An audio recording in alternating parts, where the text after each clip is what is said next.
999ers risk their lives every day keeping us safe. You're putting yourself out there to help other people at their most precious time of need. But all too often, they're abused and attacked. Their house is on fire and they're attacking us. I was standing up with her hands around my throat. No. These personal attacks on police, paramedics and firefighters are at an all-time high. He's telling me I'm going to kill your wife and I'm going to kill your family and I'm going to kill you. Leaving them traumatised and unable to work. How do you come to terms with knowing that you can't go and do the job that you love? But while the violent criminals responsible are hunted down and brought to justice, our protectors fight to get well and back on the job. We kept people safe, we put away the bad guys. I'm not going to let some man ruin it for me. This is my future, this is what I enjoy doing. Ready to face the next critical incident.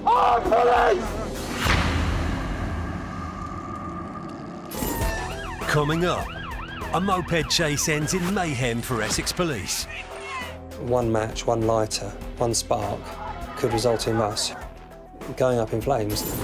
An arresting officer falls onto a live train track. I know within a millisecond that I'm going to go off the platform. And an emergency medical technician struggles to get back on the ambulance after a vicious assault. Put on the uniform and it would bring it back and I would just end up crying.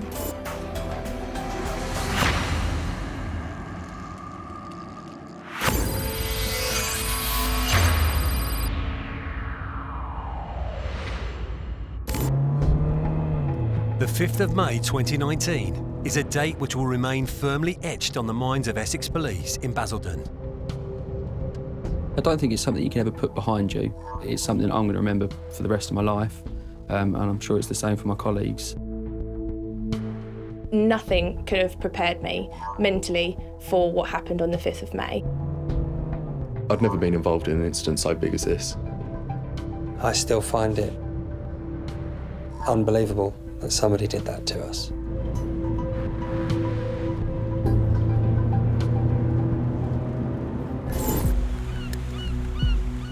Canvey Island, Essex. A convoy of cars and motorbikes have gathered at an industrial estate in memory of the death of a friend. Police are monitoring the event closely. By about 10 we started to get reports of individuals driving dangerously on the pavements and through the car parks, pulling wheelies, doing donuts on motorcycles, which is extremely dangerous. As the commander, I just kept a watchful eye. I had a helicopter above as well. This was quite a large gathering of people, and we didn't quite know how things were going to pan out. We wanted to have good visual control. The police notice that one person is riding a bike dangerously. This individual stuck out in the crowd. There weren't many people actively goading the police, but his behaviour on the bike had not only been reckless enough to draw our attention, but it continued to be reckless and deliberately antagonistic. And he sped off up the road, up the wrong way, and made a break for it. And that's what started the police response in seeking to apprehend this guy. My priority at all points was to minimise risks to the public. Once you've got the helicopter up, we've got a massive advantage over them. So it was just a case of we were just watching it and monitoring it, waiting to see what would happen and hoping it would come to a safe conclusion. But then obviously the longer and longer it went on, we kind of realised, oh, this isn't going to end quickly. There's nothing good about driving through an underpass at speed where vehicles don't go, it's only pedestrians. We followed him. He knew the helicopter was above him. You don't get away from the police that easy.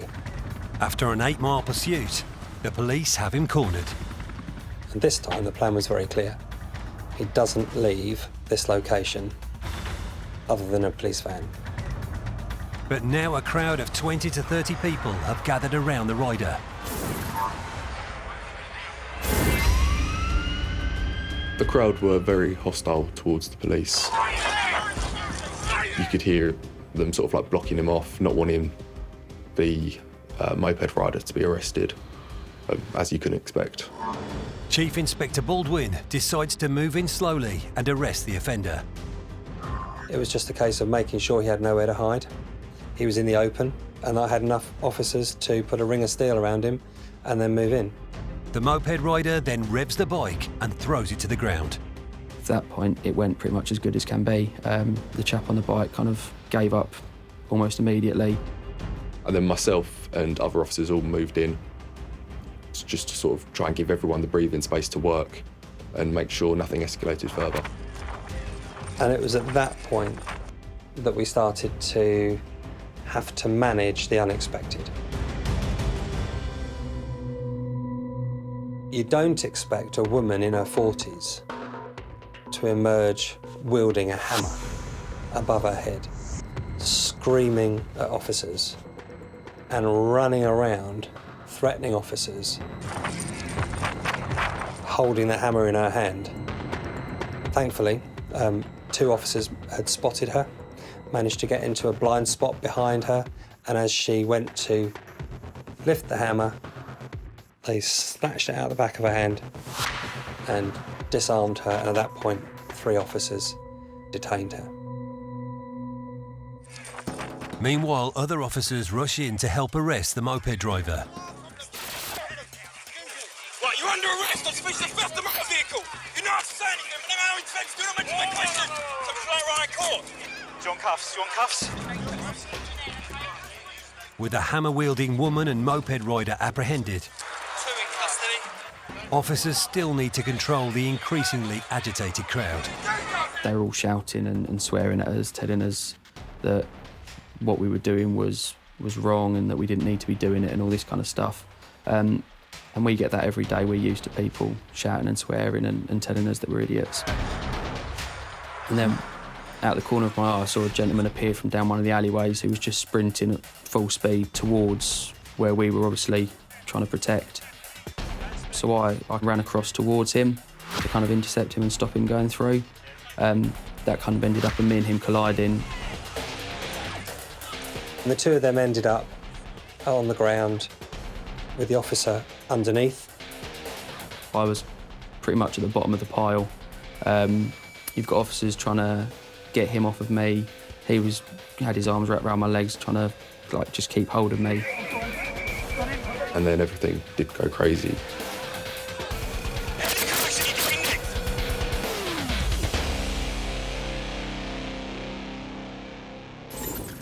Later, things spiral as another man joins the attack, using petrol as a weapon.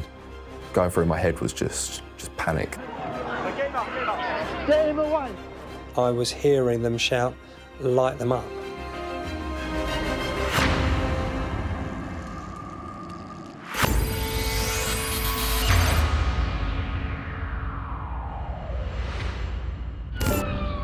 Across the country, police forces honour courage and bravery with special awards and notices. Please, if you call, then we'll try our best to get you some backup. And James Stone picked up many over his career as a police officer. Each one of them has got its own story and it's my history, it's part of my history. That one was myself and 3 other colleagues dealing with a firearms incident. It was reported of a male that was running amok up and down Macclesfield. He'd had a gas-powered ball-bearing gun and he'd been shooting people randomly with this gun. And as a result of that, there was a member of the public that was shot in the throat, and we've managed to get hold of the male, and he's been arrested and subsequently went to prison for his actions. I'm proud of the commendations. You know, it's part of my duties as a police officer.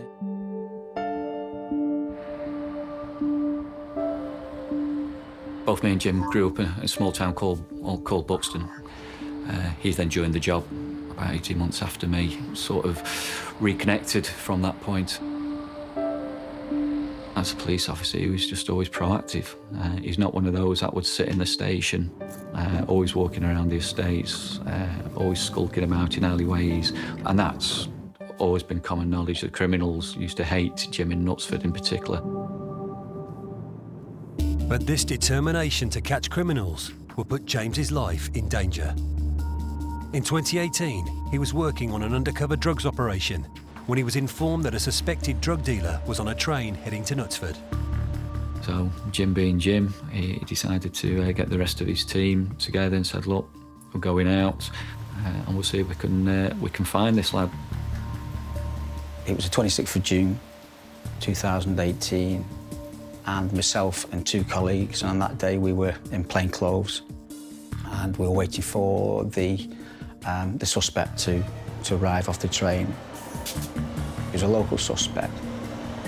We had intelligence that he was dealing drugs to school children on the train and at the train station.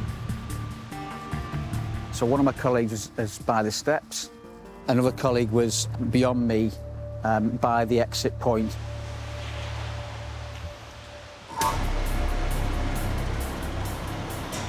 I immediately recognised the suspect before he got off the train. He's stepped onto the platform. We've seen that he's turned left, so we've assumed that's the way he's going to go. He's onto Adams Hill. As I've gone up behind the suspect, I can smell cannabis. I'm absolutely certain that this male suspect has got drugs in his backpack. I've taken hold of him, identified myself as a police officer. I know the suspect's name. I've had previous dealings with this male, so I've shouted his name and told him it was the police. And at that point, he's turned round and started to struggle with me. And during the struggle, we've got closer to the edge of the platform. And as he's spun round, he's brought his arm up. It's caused me to lose my balance. And because I'm so close to the platform, the edge of the platform, I've nowhere else to go. And I know within a millisecond that I'm going to go off the platform. I didn't even have time to brace myself. I've just gone straight off. Dropped approximately 5 foot. I landed on the train track, but both feet had landed on the steel, but my legs were straight, unfortunately, and that's when I sustained the injury. My femur had smashed through the top of my tibia and shattered it. I couldn't understand what had happened to the knee, as I'm acutely aware that I'm on a live train track. You're not going to lie on a train track, are you? When there's people on the platform, so clearly there's a train expected at any point. But at that point, I'm aware that the suspect has ran off, and I know my colleague has chased after him. Jim being Jim, he doesn't just let it go at that, you know what I mean? He's just fallen off a high platform. He's straight back onto his feet, jumps back up onto the platform, and he's chasing after the lad. I've only managed to probably run about 5 or 6 feet, and then I've obviously the pain has kicked in. I've had my radio with me, and I've shouted up the control room and told them what had happened, and I asked for an ambulance. James's colleagues chase a suspect and manage to catch up with him minutes later. And I know from listening on the radio that when he was detained, there was no drugs found on his possession, and to this day I believe that he's managed to pass those drugs on to somebody else. An ambulance rushed James straight to A&E. Obviously at that point I'm in quite a lot of pain now with the leg. In fact, it's the worst pain I've ever experienced.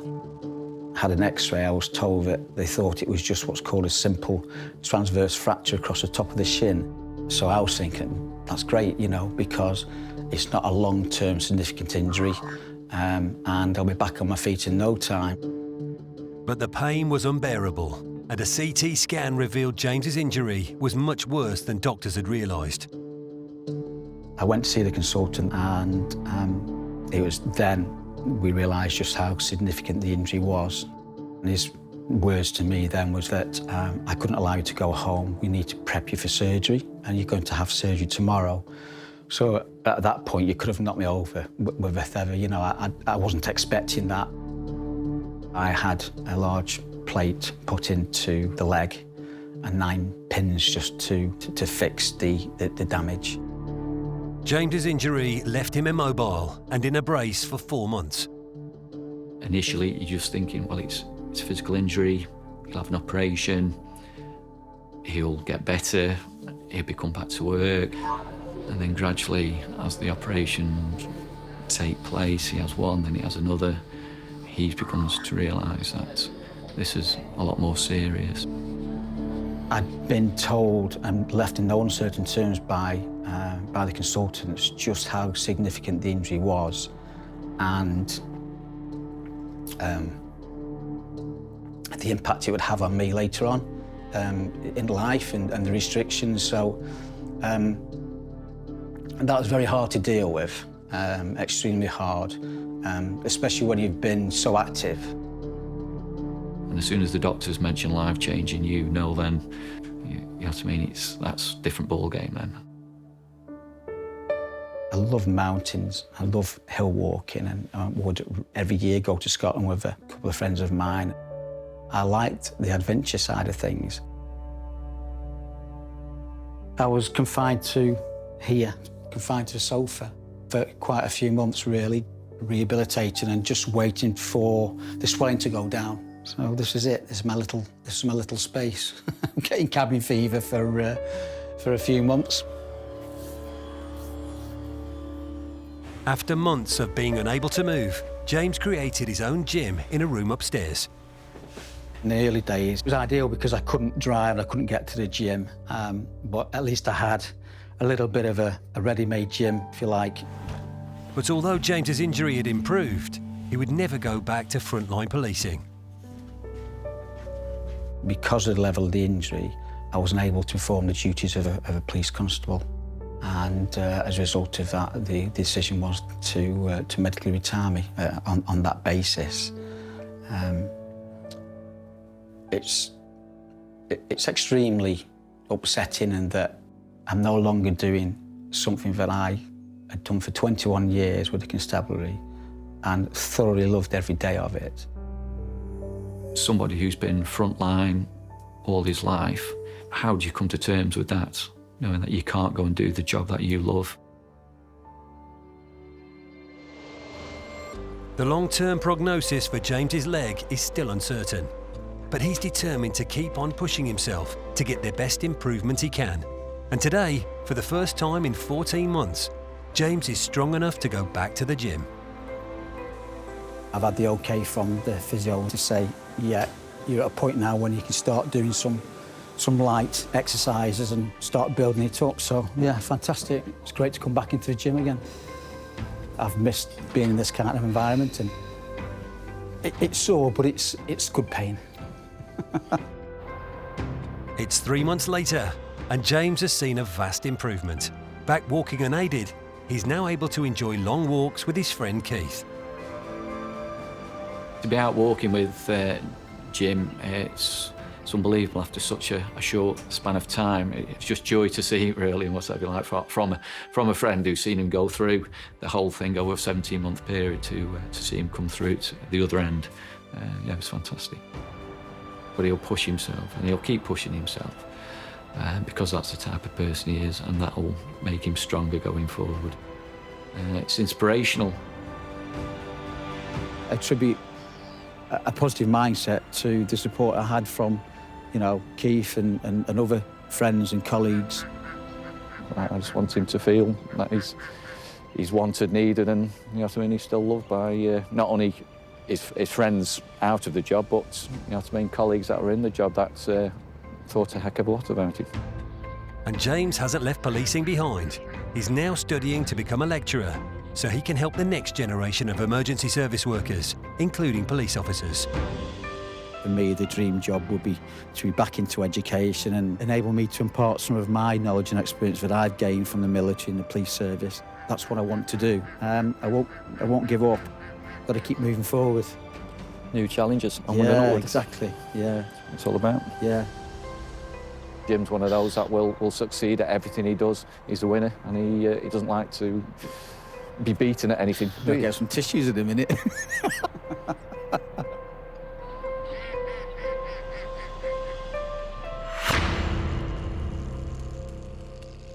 Still to come, Police in Essex fear for their lives when a violent criminal sprays them with petrol. I heard the emergency assistance call being put up and my heart just sank. And support from family and friends, along with a passion for gardening, help an emergency medical technician recover from a nasty assault. It just makes you feel a lot calmer. There's a sense of the future, I think, about it.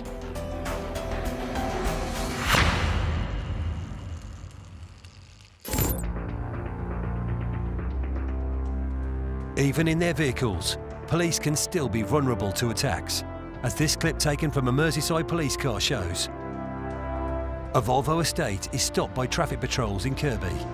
The vehicle stops, but these criminals don't want to cooperate. The driver and front seat passenger jump out and throw bricks at the windscreen of the police car, badly damaging the windscreen and showering the officers in glass.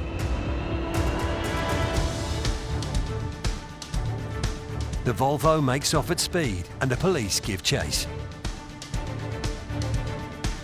The driver is desperate to get away,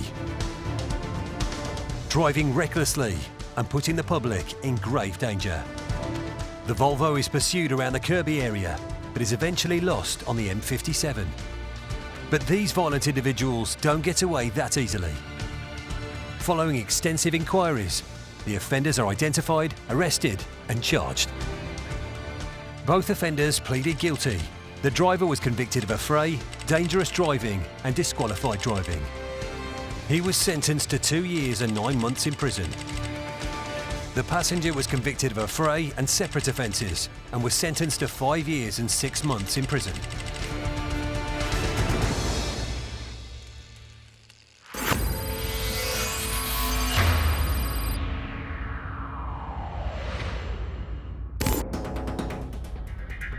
In Essex, police have chased a dangerous driver on a moped into a local estate.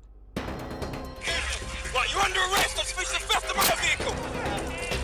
They've arrested 2 people and are struggling with a third when things take an even darker turn. It was while we were trying to get control of this gentleman who had run out of the middle of nowhere that this other chap has appeared with the watering can. A man carrying a large watering can sprints over and throws the liquid over the faces of nearby officers. PC Cuts steps in to fend off the attacker. I didn't know what was in the watering can. It could have been anything. Initially, my first thoughts were it was probably acid. But sort of as I got nearer, I could smell like this petrol. So I've sort of fumbled around to get my baton out, but once I've eventually got it, so I've put it behind my head and then just struck him like in line with our training. So it's not just a random act of sort of violence, it's a controlled measure that we're taught to use to sort of get people away from us and create a safe distance. It wasn't until the smell kind of hit us that everyone realised what that actually was. Initially it just felt like stinging. You could feel like tingling sort of all down my front where the petrol had gone. And then obviously you've got people shouting petrol, petrol. Because obviously we had officers with taser there. There's obviously the consideration for the tasers could spark and ignite the petrol.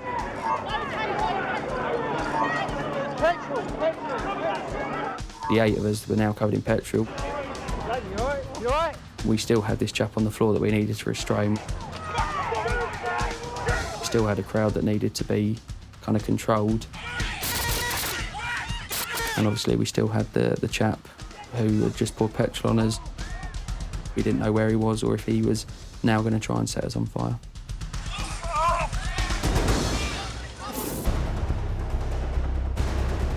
One match, one lighter, one spark could result in us going up in flames and being disfigured for life or possibly even dead. We could hear the crowd saying all sorts of things, like saying who's got matches, who's got a lighter, set them on fire. Going through my head was just panic because there were people smoking around us, taser officers behind us. I was hearing them shout, "Light them up." I don't know how we didn't just cut and run. But then that's not the way we're wired. We all stuck together. And there's something running in the core of us that says, you don't run away from the danger, you run towards it. Situation 8, we need an ambulance here for the officers that have had petrol thrown in their face. The team need backup urgently. An officer presses their emergency button. When that red button gets pressed, anybody and everybody on any channel, any serving police officer on duty at that time gets a notification that there's an officer in trouble. Well, there were quite a few of us in trouble at that point.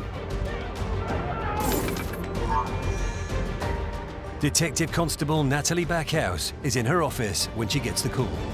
I heard the emergency assistance call being put up, and I can't recall his exact words, but it was something similar to, just get everybody here.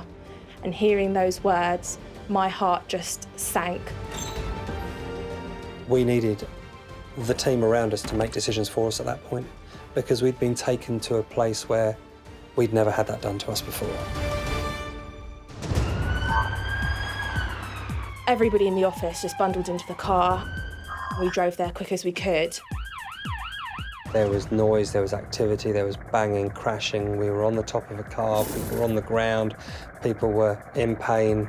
There was a cacophony of sound which was just very immediate, with the constant sound of the helicopter overhead.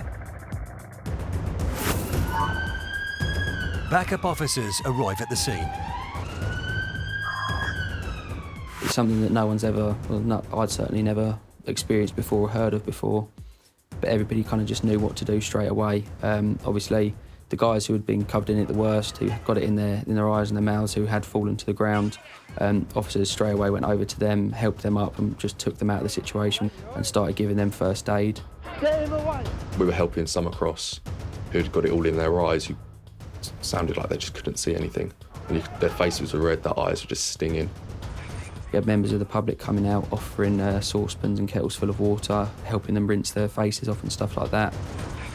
I immediately started washing off my arms, which were burning at that point.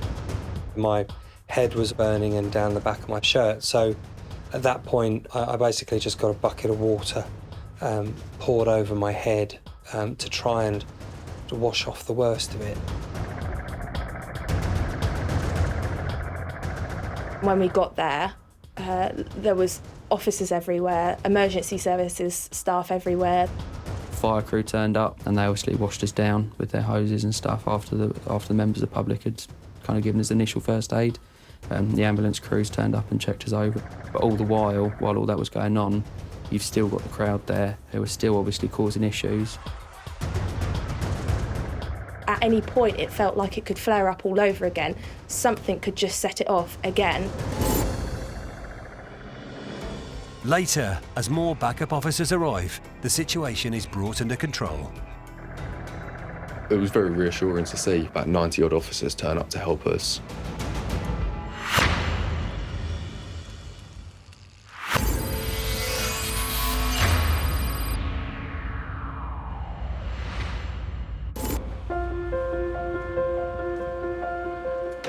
Ray O'Malley has been an emergency medical technician for 13 years. When I first started, I thought I'd be running across fields, bandaging people up. The jobs are just a matter of, say, sorting things out for somebody, almost being a social worker, sorting out various levels of care, making sure that they have got the various things in place that they're needing, especially the elderly. Yeah. And Ray has a lot of personal experience with the elderly. So this is my mum, and she's come to live with us for a few weeks after being in hospital for a while, just for a little bit of recuperation, haven't you? Yes. And just to annoy somebody. Yes. A large majority of our calls encapsulate the older generation. I think the average age for our patient is probably about 80.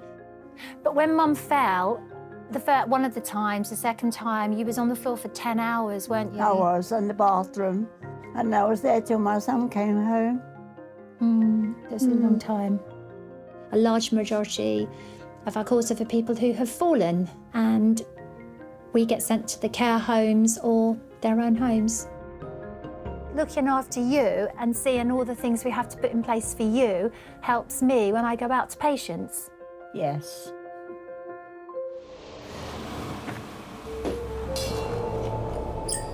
Ray loves being able to help people in her job. So when a call came to take a patient with mental health issues to hospital, she was happy to oblige. So we arrived. There was no reason for me to think it would be any different than any other job, really. It went into the patient's home, and the home seemed quite tidy as well. There wasn't anything that would ring alarm bells for me. Patients' bags were packed, so we all walked out. The patient walked quite willingly, got on the ambulance without any problem, and then we set off. Most of the way was without incident. We chatted, and I felt I was putting her at her ease. And then at some point in the conversation, she became just very slightly more agitated and said, "My phone charger, have I got my phone charger?"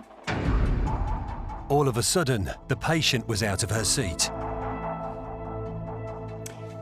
And I don't really even remember how it happened, but she had undone her seatbelt unbeknown to me, and she was now more or less on top of me with her hands around my neck.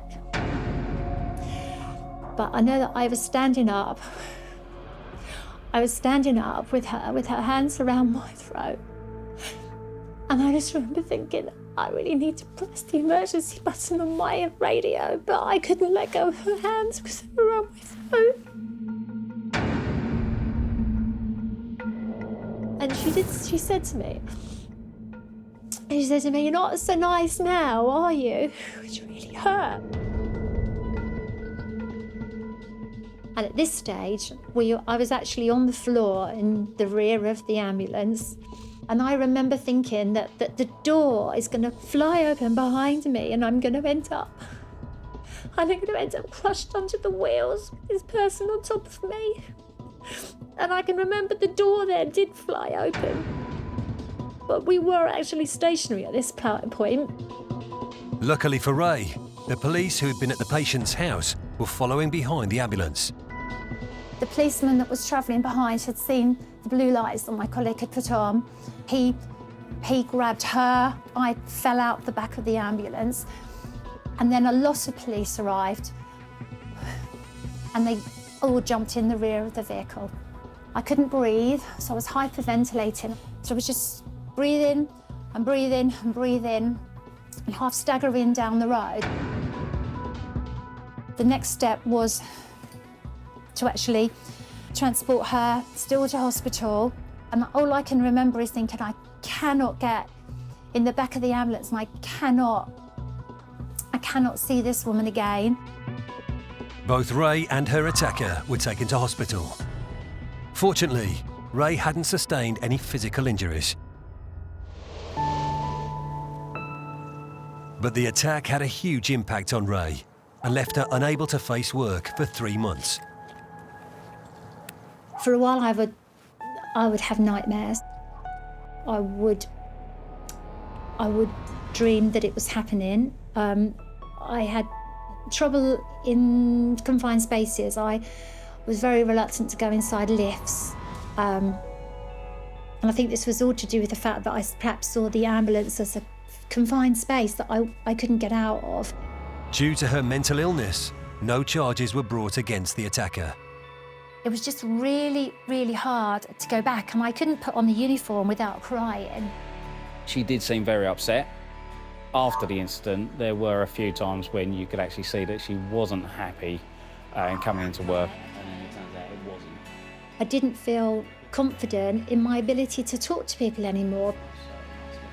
I had to go to a therapist and pretty much relive it and talk it over.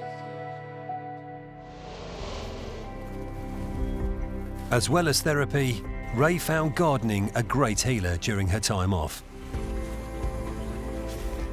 As time passes, you don't think about things that have happened, and I think it just makes you feel a lot calmer.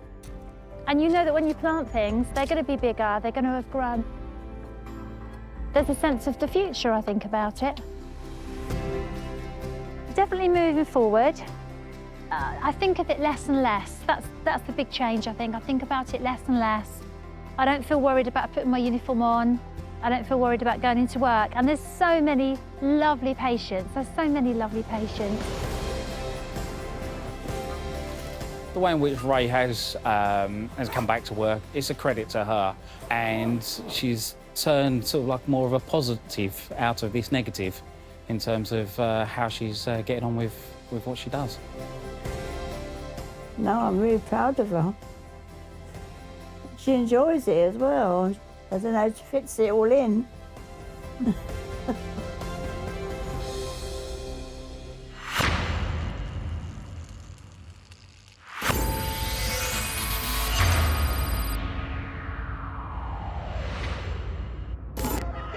In Essex, police officers have been attacked and doused in petrol. I remember thinking, what the heck's going on? What am I meant to do now? Backup has arrived to scenes of chaos.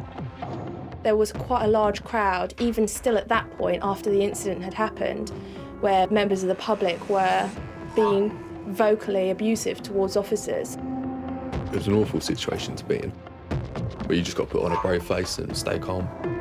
There were quite a few police cars now with officers they were just constantly turning up blue lights. The situation is finally resolved and several people are arrested. 2 officers are taken to hospital and the rest of the team return to the police station to give their statements. That was an eye-opening experience. I mean, it's not normal for police officers to take statements from police officers. And to be, I suppose, invited into the mindset of those victims at that time, it was chilling. And I found myself close to tears on several occasions writing those statements. That was an experience that I won't forget.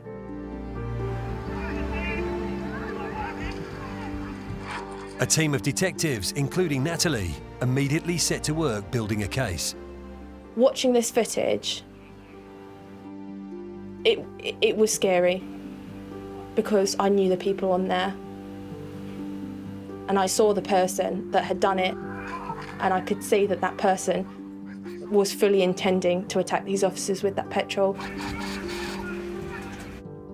On that day, we had to learn what it was to be a victim.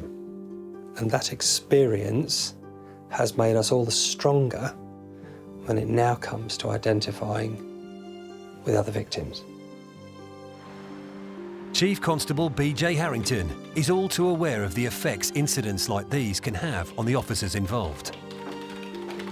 I suppose it worries officers and staff. You know, they understand that they know they are vulnerable. They go to dangerous places. They meet sometimes violent, confused, disturbed, aggressive people who are often in distress. So I think sometimes it can reinforce that feeling of anxiety and fear.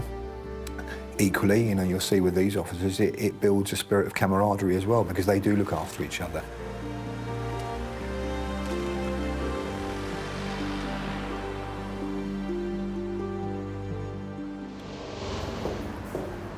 Five months after the incident, the case was in court. Coming into court is always a daunting experience, even for detectives and officers that come all the time. Throughout the trial of the co-defendant, it was quite daunting because we didn't know what the verdict was going to be. The driver of the moped was convicted of driving a motor vehicle dangerously. He was disqualified from driving for 12 months and was also fined. The individual who waved the hammer was convicted of possession of an offensive weapon. She received 9 months in prison, suspended for 18. The man who threw the petrol was convicted of 8 counts of administering a noxious substance with intent to cause injury. He was sentenced to 3 years and 9 months in prison. The judge awarded the maximum sentence that she could for the offence that was charged and for which he was found guilty. And I think that speaks a testament to the court supporting us. This courthouse is basically the place where justice was sentenced. If it ever crosses anybody's mind to throw petrol over police officers or emergency workers in the future, all I can say is pack your toothbrush when you go to court. because you'll be going to prison. My advice to you is don't do it. It is good that we can just show that, yes, we understand what's happened here, but it hasn't changed us.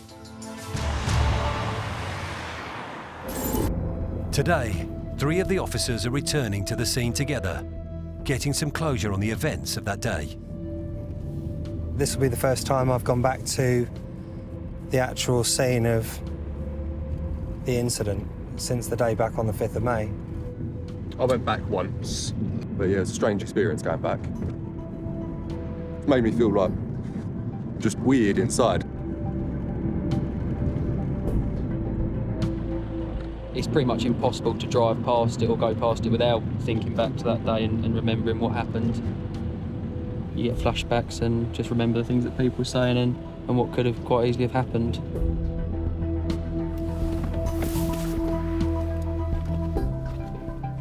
This bit here was the swan song, if you like. This was where he just wanted to stick it back to the police and goad us into engaging with him. At that point, I certainly thought we could all go up like Roman candles here.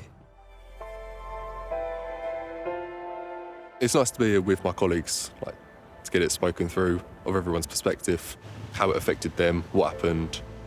Being back here with Matt and Andy has helped me come to terms with what went on here. We've all had to process what happened in different ways. These guys know exactly what it was like because they were there. They were going through the same feelings, the same emotions. They went through the same build-up that led to the incident and they saw how it came out of nowhere. So coming back here with them, talking through it, we all just know exactly what we're referring to and it's a lot easier to discuss.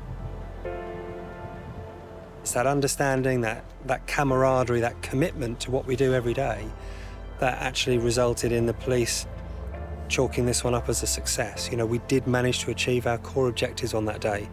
We kept people safe, we put away the bad guys, and we made sure that the community returned to normal and nobody else had any lasting effects. A week later, the team find themselves back at the Crown Court in Basildon. But this time, it's for something very different. They've just received a commendation from the judge for their bravery on the day of the incident. It's a bit overwhelming, really. Obviously makes you feel very valued with what we do, and it's a real high point to be commended for doing our job. It feels really great.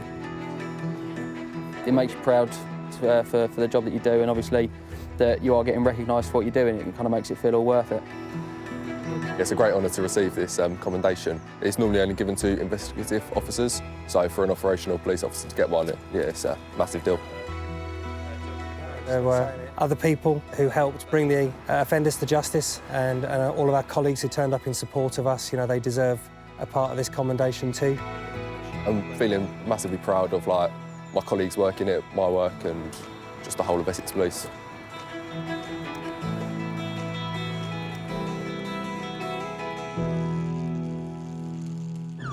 "999ers risk their lives every day keeping us safe."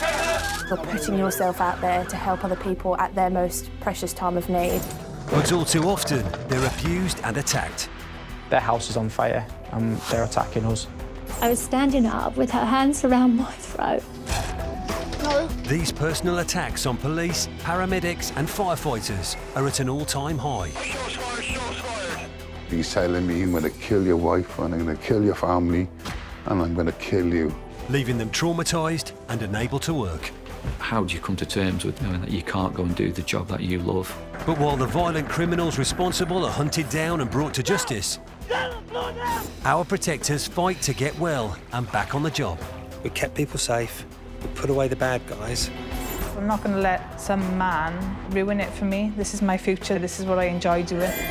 Ready to face the next critical incident.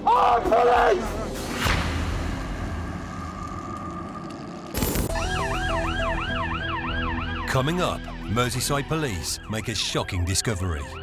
And on looking in the door pocket right next to him, driver's seat, found a metal device. Tin does contain explosives and it is fitted with a fuse, so it's potential to cause a lot of injury. A patient lashes out at a paramedic on the way to hospital. I didn't know if he was going to try and injure me. I didn't know if he was going to try and kill me. I was stuck. And a traffic officer puts his life in danger to stop a suspected car thief. I remember the headlight being there and going, this isn't good. The car spins him around like a stick of rock.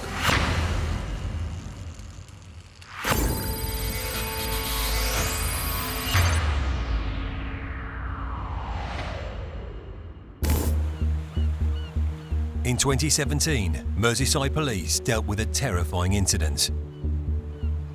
And he's just pulled out the biggest silver handheld gun I've ever seen. He pointed it at you? Yeah. The tin does contain explosives. Could potentially cause very serious injury. That was probably the gulp moment for me.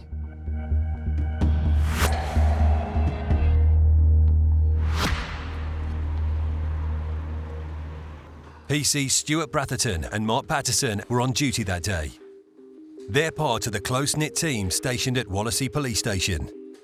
On the intel briefing, we've got a number of named nominals who have been identified by intel as being involved in knife crime on the Wirral. This section, D block on Wirral, we're a proper bunch of brothers and sisters. We look out for each other.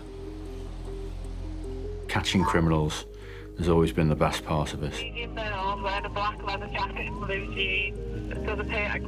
We both joined together back in early 1999, and we've been quite fortunate that we've both worked with each other for pretty much all of our career. We've both been stationed on response, on the Wirral, pretty much the whole of that time. Two very likeable characters. They're very old-fashioned in their policing style. They work very, very well together, and their local knowledge is extremely good. We're like a bit like husband and wife in work, really. You can't not kind of become big parts of each other's lives. Relationships, marriages, divorces, kids. I think with working with Stu and knowing Stu for the best part of 21 years, we know exactly how the other works and responds and the way we each do things. So you don't necessarily have to have that communication or conversation when you're dealing with an incident. It just flows. And these close bonds would prove crucial when Mark and Stuart had to deal with a very serious incident. We'd left the station on the day just to go out generally patrolling. So we were making towards that side of the Wirral anyway when the job came out. Not far from where the incident initially unfolded. A member of the public has called to say they've seen an armed male. He just pulled out the biggest silver handheld gun I've ever seen. And he pointed it directly at me. Listen, the gun you saw, what type of gun was it? What colour was it? Silver. Did it have a long handle, short handle? He got out of his car with it in his hand, raised it up, pointed it in through my windscreen. He pointed it at you? Yeah.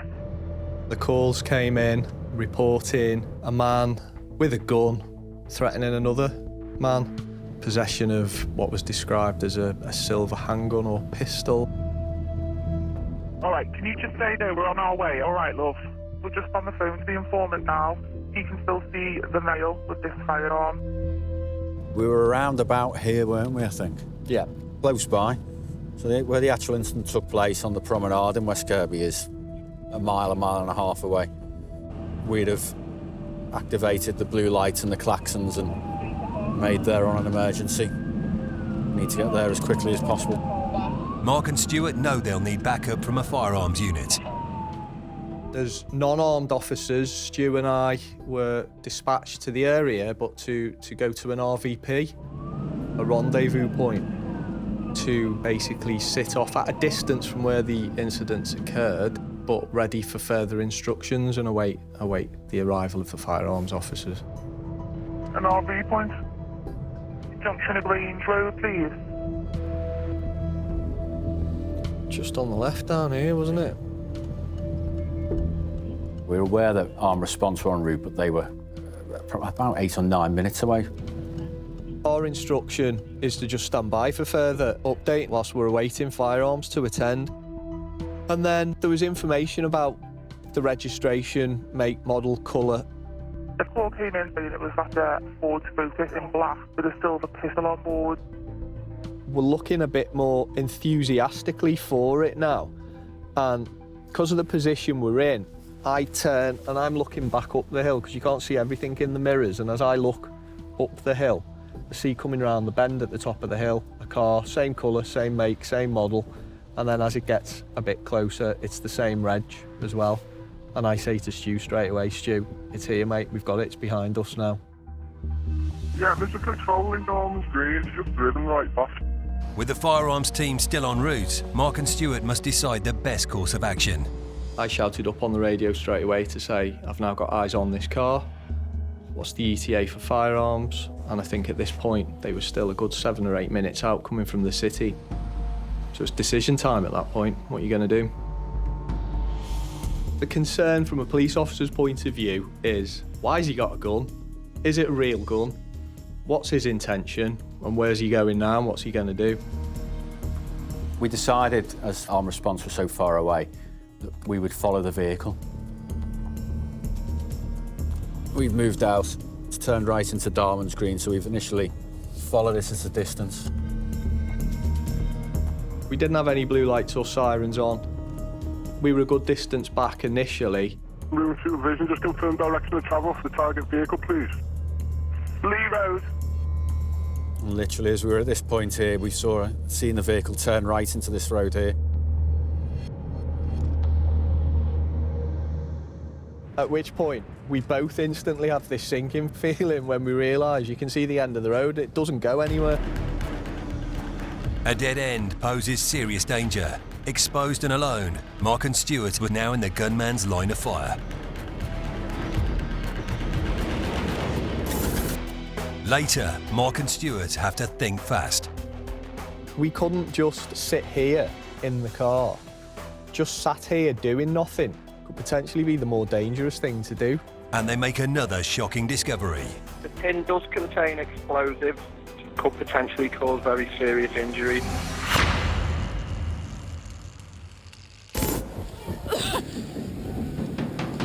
"72 police officers are attacked in England and Wales every single day.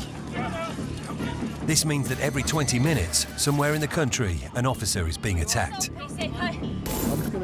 In this footage, a car has been stopped by the police because a child wasn't secured in a proper car seat. Calm yourself down, son. I am calm. Please stop. No, you're not putting it on me. You're not putting it on me. But instead of cooperating, the driver violently lashes out, kicking PC Matthew Williams in the face.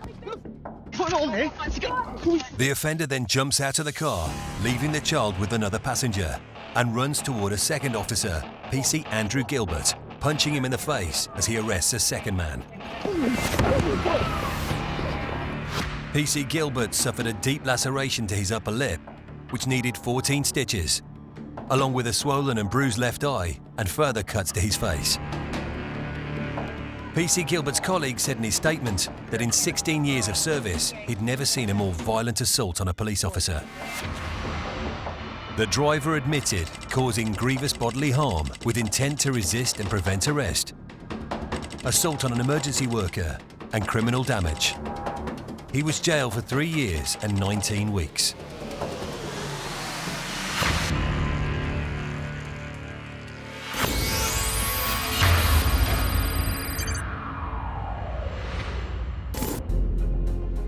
Dangerous driving is one of the deadliest crimes that police have to deal with.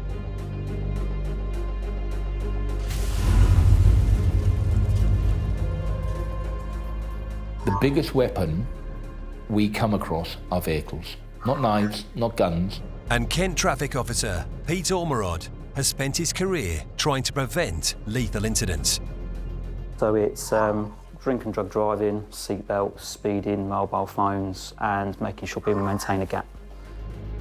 People more die on the roads than they are by murders, and it's trying to stop those crashes from happening. When you're in a pursuit situation, there's loads of things to think about. You've got speed, gear, accelerate, brake, clutch, steering, their driving, all the other driving. He's a great officer, really fit, really an outstanding police officer. Makes me proud of the officers when you see them like that. I come out of college with a small degree in graphic design, couldn't get a job, and Kent Police were officing roles, and it was a good career to start with. Pete has his own reasons for joining the traffic force. When I first joined, I used to work with someone and she was killed in a road traffic crash by a drink driver. And that was kind of my motivation, really, to try and stop drink drivers. And we do have our targets every now and then, the regulars who are disqualified driving, either drink or drug driving, we can target. And then night duty tends to shift a little bit, because obviously that's when crime mostly happens, from burglaries, car thefts, by keyless entry, stuff like that. Pete relies on high-tech equipment to help him catch criminals on the road. These include ANPR cameras. ANPR stands for automatic number plate recognition. So when you drive through a particular area, if there is a camera fitted in that site, you will go through it and your number plate will be read. We just log into a system and then it basically updates itself via the internet. So essentially on the screen right now is the ANPR system. So every time we get a hit, it will flash up with a new vehicle. It may well be that we need to stop this vehicle because we need some intelligence on that vehicle. Anyone can add anything to ANPR for shoplifting. This vehicle's been involved in shoplifting, please stop. The locations aren't known and they can move. And we can have some of our cars sometimes have it fitted so they can be mobile units. It's essentially another tool in our armoury to try and reduce crime. This camera proved vital in a shocking event that has had a lasting effect on Pete. It was summer 2019 and Pete was on the night shift. It was my last night shift and we had a few cars that were activating cameras in the county that were stolen. The particular vehicle was one of them. The car had gone through an area of Medway where a camera was static camera was, and the information was that it was taken from a car park at Maidstone train station. I was stationed with my colleague in Boxley Road in Maidstone. And we were just waiting to see what happened with this car and where was it going to go, where was it going to hit next, because it couldn't really leave Medway without pinging another camera. A dog handler was driving down Boxley Road and come across the vehicle and got behind the vehicle and activated his personal radio to say, yeah, I'm behind this vehicle, this is where I am, this is what I'm doing, and trying to get other assets and resources into place, because obviously it was a single crew with a dog. So it was a case of get further assets there to help with the stop. The incident described to me was a car that refused to stop for police, was being followed by a car in pursuit, and that Pete had got ahead of it.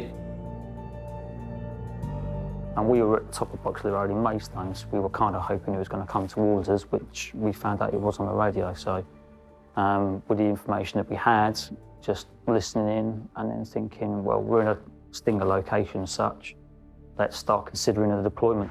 A stinger is a device that bursts the tyre of any car that drives over it. Basically a bed of nails which deploys across the road. As you can see, these are the spikes, the hollow on the inside. Sit the stinger on the ground, in the direction you want it. Get the cord out, and we've got to grab this rope literally as we deploy it out. So. And then the car will go over it, and then we pull it out of the way before the police car goes over it. Pete waited with the stinger for the suspect to pass. Boxley Road's quite a long, winding, rural road. It goes into a village and then goes straight into the town centre. Because obviously I put it on the floor thinking, we've got plenty of time to deploy it, set it up in a manner that's a little bit safer. And all of a sudden we get notified it's on the bridge. And the bridge was literally 20 seconds away from where I was. because there's like two halves of your brain. There's like the front and the back, and the front contains all your training and the back contains all your instincts to survive. I'd gone too far over to the front where I've like, right, you're trained to do this, you're going to do something, and the balance of you need to be safe was overridden by the instincts to do something. With only 20 seconds to decide what to do, Pete chose to deploy the Stinger. Seeing the Stinger across the road, the driver tries to avoid it. When it came around the corner, the car swerved towards Peter and it hit him at high speed. Later, the car hits Pete, throwing him into the road. That vehicle on that time was like a weapon towards Peter. I remember the headlight being there and going, this isn't good. Coming up, two Merseyside police officers realise they're in a lot more danger than originally thought. Mail has confirmed the tin does contain explosives. It was confirmed that he'd filled it with shrapnel, so it was particularly dangerous. And an assault by a patient leaves a paramedic traumatised. I've been scarred, definitely been scarred. But he gained huge admiration from his colleagues. I would like James to know that we all admire him, we love him, we respect him. That's why we're all rooting behind him.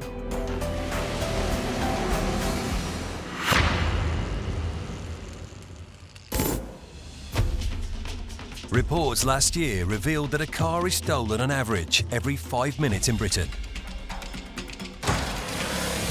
This dramatic video footage shows police pursuing a stolen car, speeding along the motorway at over 140 miles per hour. 4 men had unsuccessfully tried to hack into an ATM before speeding off empty-handed in the stolen car. West Midlands Police follow the gang as their driver reaches racetrack-like speeds, putting the officers and the public in danger. A police helicopter monitors their movements from the skies and directs officers to a block of flats.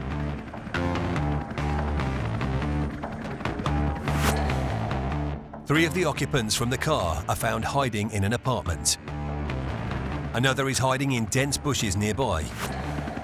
Thermal imaging cameras on board the helicopter dash his hopes of not being seen.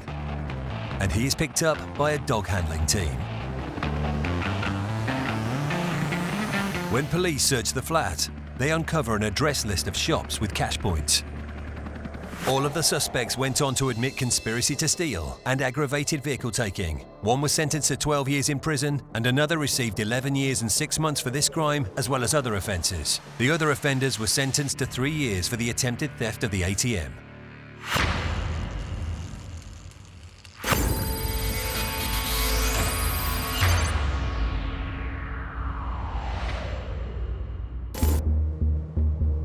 In the Wirral, two unarmed police officers have followed a man they suspect is armed with a gun into a cul-de-sac. At which point, we both instantly have this sinking feeling when we realise you can see the end of the road, it doesn't go anywhere. Mark and Stuart know they're in danger. The driver is alerted to their presence, and with backup still to arrive, they must handle the situation alone. Firearms officers are still en route, but Mark and Stuart know they need to take action. Stand your position now, mate. Observe only. If the vehicle approaches you, withdraw. We pulled up behind the vehicle. We activated our blue lights. We didn't know. Is it loaded? Is it in his hand? What's his state of mind? What's he going to do next? We couldn't just sit here in the car. Just sat here doing nothing could potentially be the more dangerous thing to do. The driver has started to get out of the vehicle. We've had no choice but to intercept. Mark has stopped him, detained him, informed him of the reason why we've stopped him, thinking that he's got a firearm in the vehicle. And at this point, he's tried to get back into the vehicle to grab something. He was acting strangely. We weren't too sure, what his actions or intentions were. He tried to reach into the car for something or get back into the car, so we had to restrain him, handcuff him. Got him secured in our police car, and things kind of snowballed quite a bit from there. With the offender in cuffs, Mark searches his car. Mark has recovered a silver firearm from the back seat of the vehicle. So I've returned to the police vehicle and I've cautioned him on suspicion of possession of a firearm. I started to have another look to make sure there was nothing else there that we needed to to secure. Mark was about to make another shocking discovery. And on looking in the door pocket right next to him, driver's seat, found a metal device. Looked like a metal tin. It was very heavy. And there was like a piece of material coming out the side which appeared what we thought to be a fuse. Mark has found what appears to be a dangerous-looking homemade explosive. We've gone and actually spoke to him, asked him what it was, and his first reply to us was that it was a firework. The tin does contain explosives, and it is fitted with a fuse, so it's potential to cause a lot of injury. We're going to have to set up a cordon and could deploy some further patrols down, please. With no idea how dangerous the device is, Mark and Stuart need to act fast. We removed the guy that we'd arrested to custody, so we actually left the scene at that point, but things continue to evolve. We're now en route to custody with this male being arrested for possession of a firearm. He's also been further arrested for suspicion of possession of an IED under Section 4 of the Explosive Substances Act. En route to the police station, the offender makes a frightening revelation. Male has confirmed the tin does contain explosives. He's also put inside the tin shrapnel.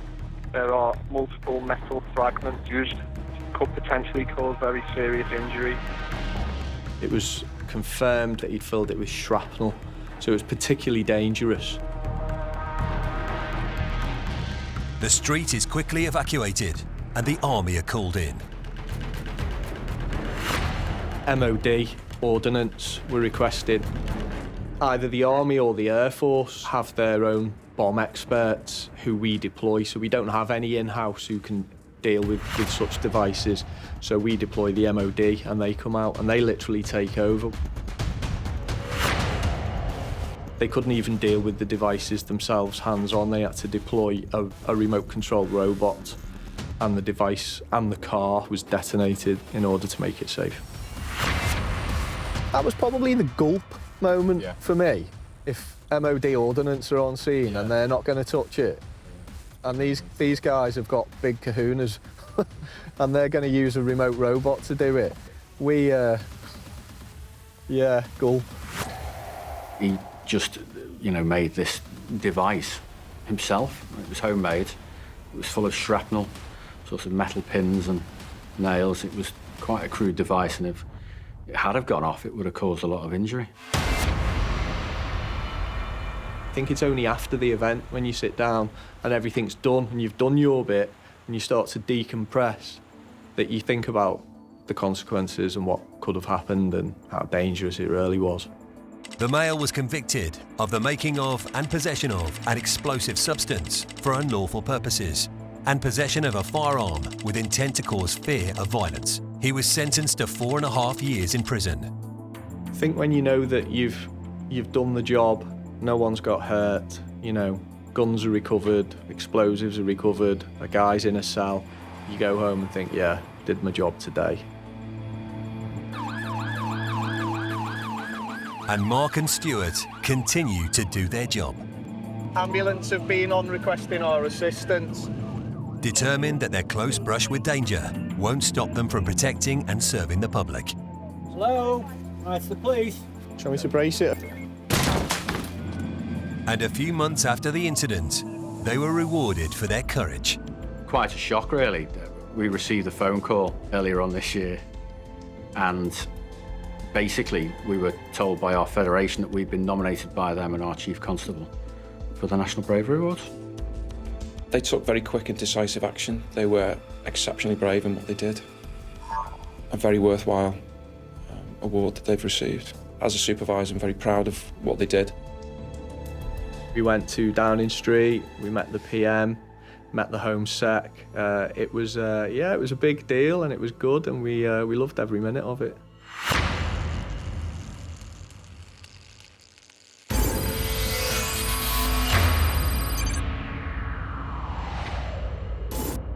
Back in Kent, PC Pete Ormerod is trying to stop a suspected car thief.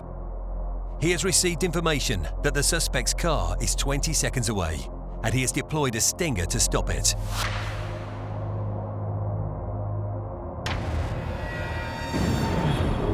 I remember the headlight being there and going, this isn't good.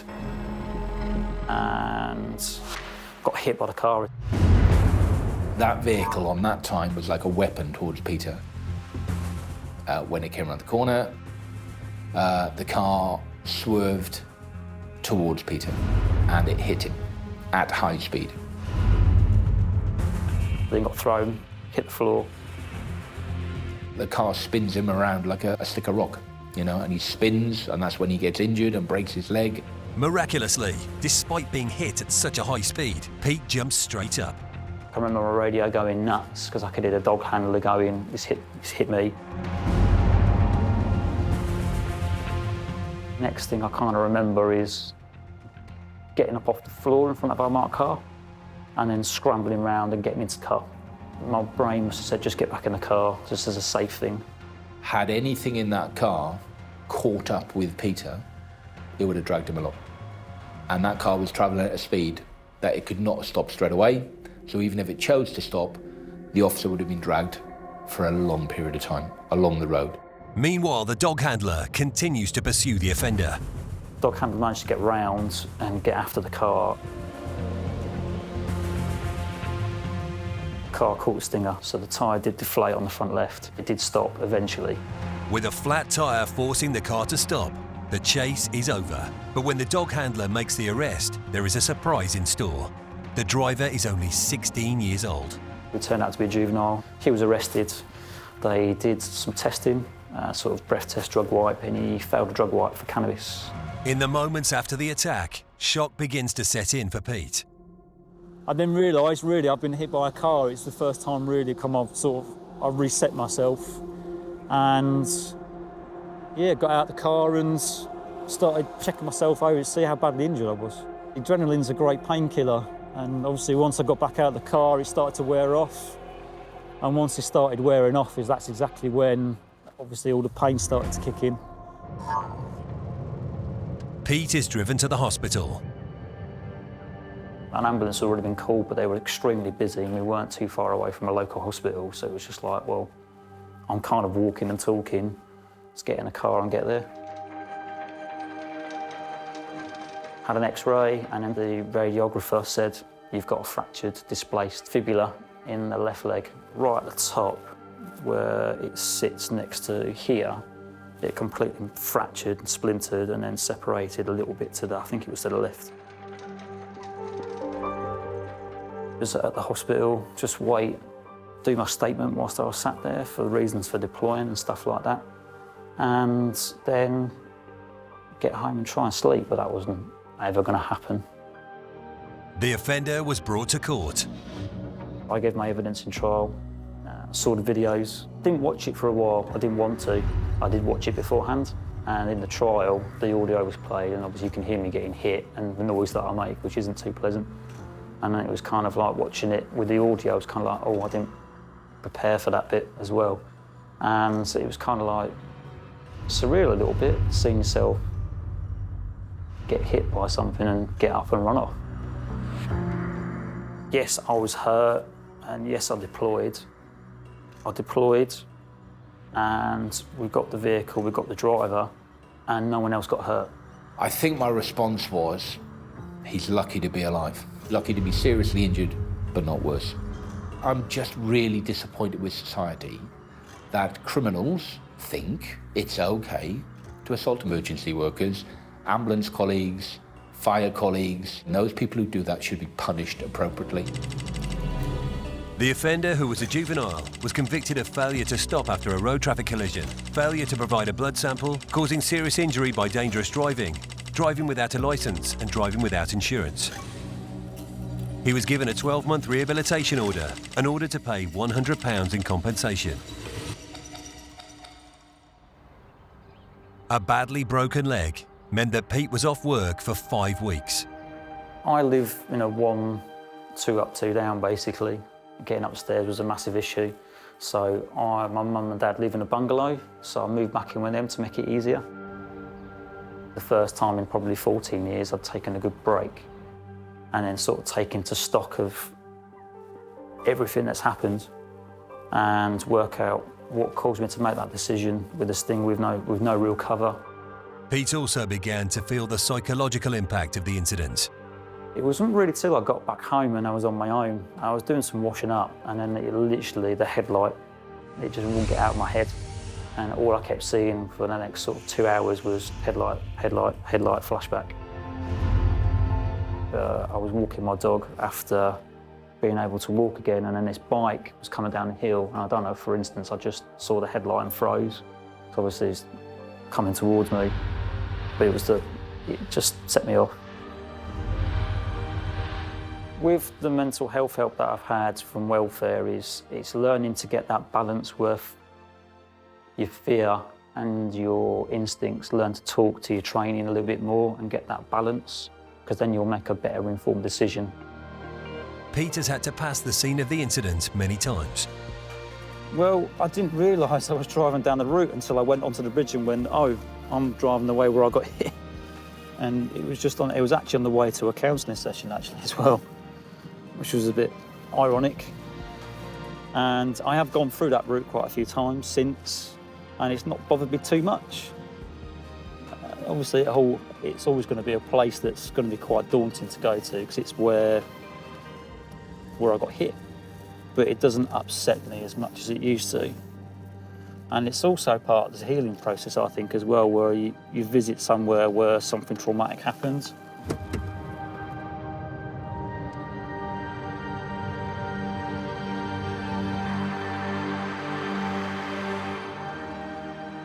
Five weeks after the incident, Pete was back at work. There's no issues with the leg anymore.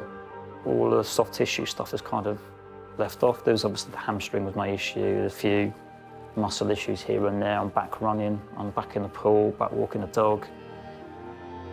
Headlights there every now and then, it's always going to be. It's with any sort of trauma incident, it's always going to be there, and it's always just going to pop up every now and then. But that's normal, and it's learning that's normal, and knowing how to cope with it in a way through the mental health via welfare, that if it does appear, there's coping mechanisms that you can do. Even after such a horrendous incident, there's no other job for Pete. I should take his hands off the steering wheel completely right next to my car. When I went to see Peter, again, he just got the ethos of I was just doing my job, I was trying to stop the car and just talking about coming back to work. And it was fantastic. It's like, obviously, driving past that car and he's not got his seatbelt on, I don't think. I enjoy it. It's definitely where I want to be, because it gives me the most chance of doing what I enjoy in terms of sort of taking drug drivers off the road, stopping people from driving carelessly to cause crashes. And that's my main buzz of policing, is to stop those people doing that.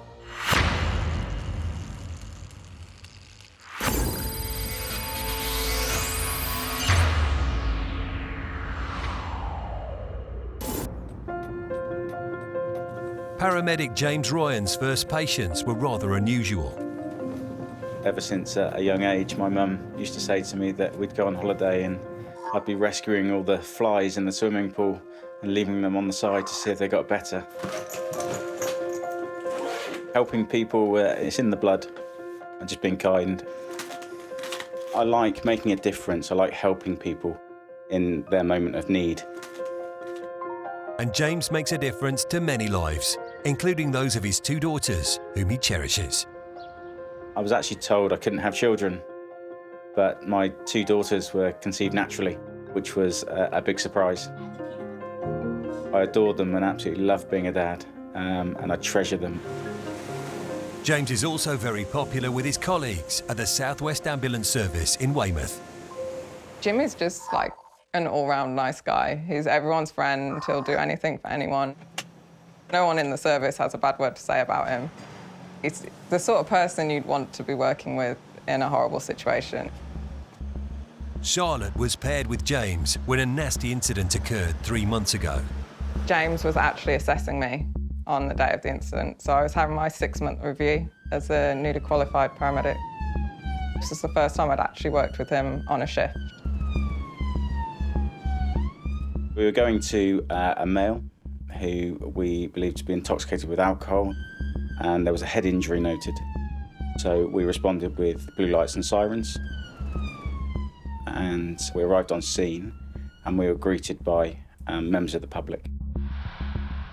We managed to stand the patient, and he walked slightly unsteady, but to the ambulance. He did appear and definitely intoxicated with alcohol. It was his birthday and he drank quite a lot. He needed to go to hospital because he couldn't look after himself. I was driving and Jimmy was sat in the back with him, and that's kind of where it all went a bit pear-shaped. Initially, I was sat in the seat here, and my patient was sat in the seat here. We popped his seatbelt on, made him safe, and he asked a few questions and he kept repeating himself. So he could have been slightly concussed. Suddenly, the patient's behaviour changed. He decided that he wanted to stand up, undo his belt and get out of the ambulance. I explained to him why he needed to stay sat down. I just wanted to keep him safe. We were at the stadium roundabout. I heard a seatbelt unclick and I turned around, but Jimmy was just stood in front of him and he was like, just sit back down. His demeanour changed slightly then. He became a bit louder and a bit more forceful, and he decided that he probably didn't want to go to hospital. He stood up again.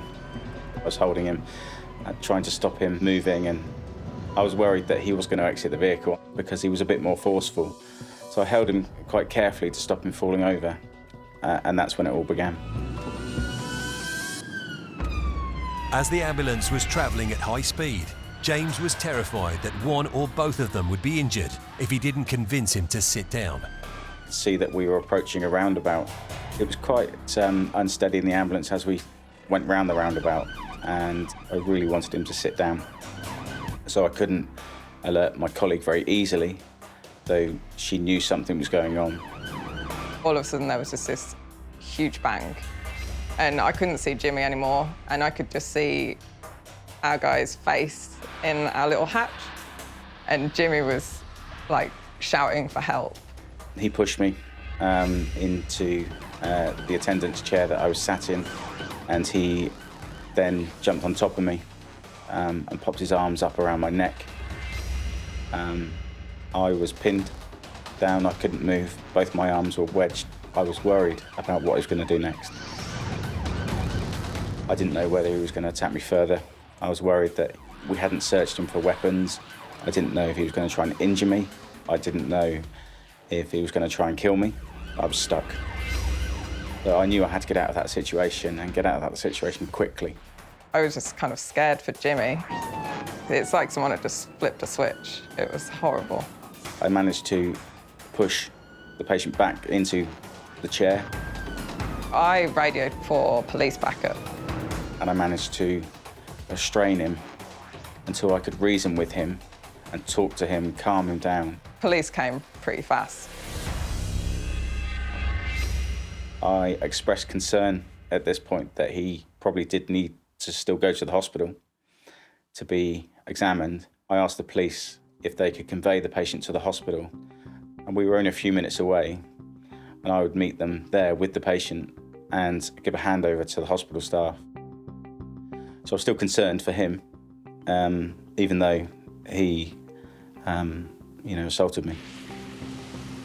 I was given information that he was given a court date, and this was all within 24 hours of him being arrested and me providing a statement, which was reassuring and knowing that something was being done and being done very quickly.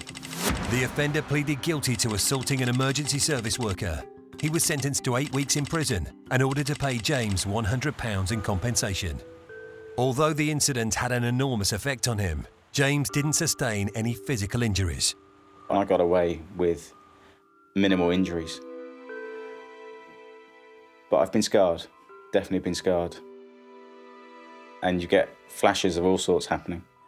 And that's what you go through afterwards. You dwell on that a little bit. Could he have done this? Could he have done that? What if things changed? Since that day, James appreciates his life and the people close to him more than ever. During the incident, I just wanted to speak to my children, just to say, look, Daddy's okay. I just wanted to speak to them and hear their voice.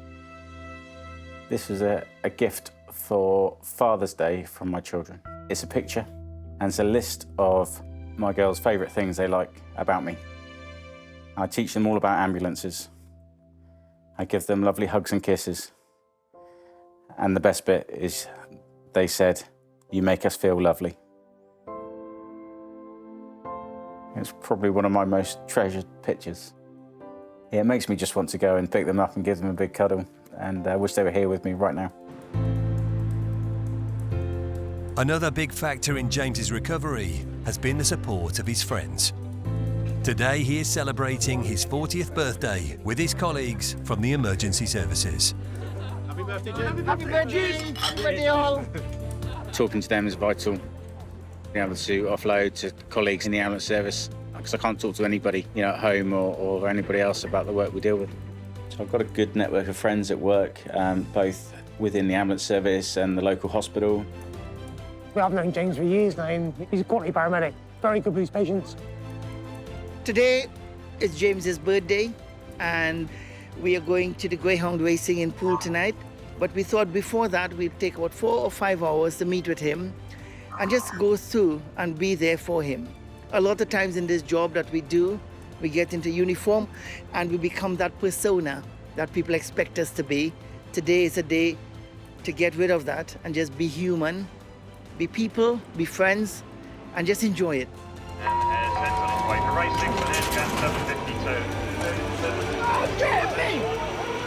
We like to meet up. We support each other. We've all been through it in one way or another. Number three. We did it again. I would like James to know that we all admire him, we love him, we respect him. That's why we're all rooting behind him. Jimmy is just what everyone wants to be, just someone that can just close the book and just carry on. Hopefully, I could be like that one day. I'm just going to continue as I'm doing, won't dwell on what's happened too much, and just move on and carry on doing as I do and making a difference. 999ers risk their lives every day keeping us safe. You're putting yourself out there to help other people at their most precious time of need. But all too often, they're abused and attacked. Their house is on fire and they're attacking us.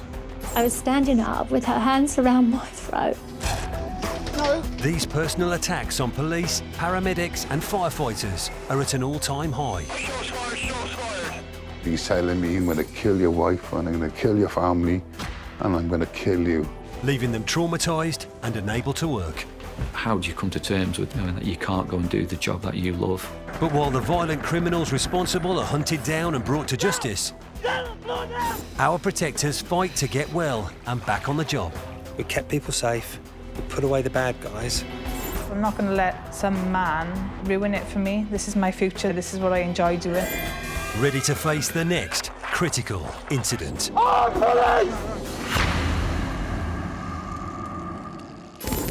Coming up, as firefighters rush to put out a fire, they're the target of a violent assault. We've been attacked by somebody who needed our help. A police officer becomes a victim in a domestic dispute. He actually put me through the pane of glass. And the impact is life-changing. I lost everything that made me who I was. And West Midlands police officers are confronted with chaos on Black Friday. I've got too much risk of somebody getting injured at the moment. Get back!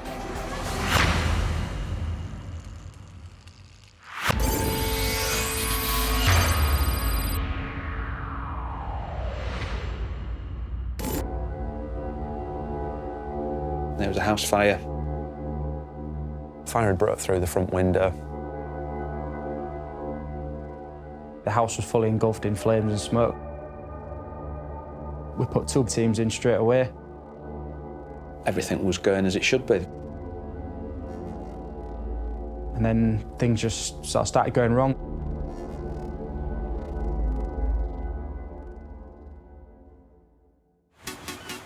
The port city of Hull in East Yorkshire. This is home to the White Watch crew of Humberside Fire and Rescue Service. They're much more than just a fire brigade and take great pride in serving their large community. Watch manager Greg Tucker has been with the fire service for 19 years. Typically everyone thinks of a firefighter going out, putting fires out, getting cats out of trees, but there's a lot more to it than that. We deal with road traffic collisions. Being a coastal brigade, and we've got a big river running right through the middle of the county, we deal with a number of water rescue incidents. The role now is basically to prevent fires and prevent accidents.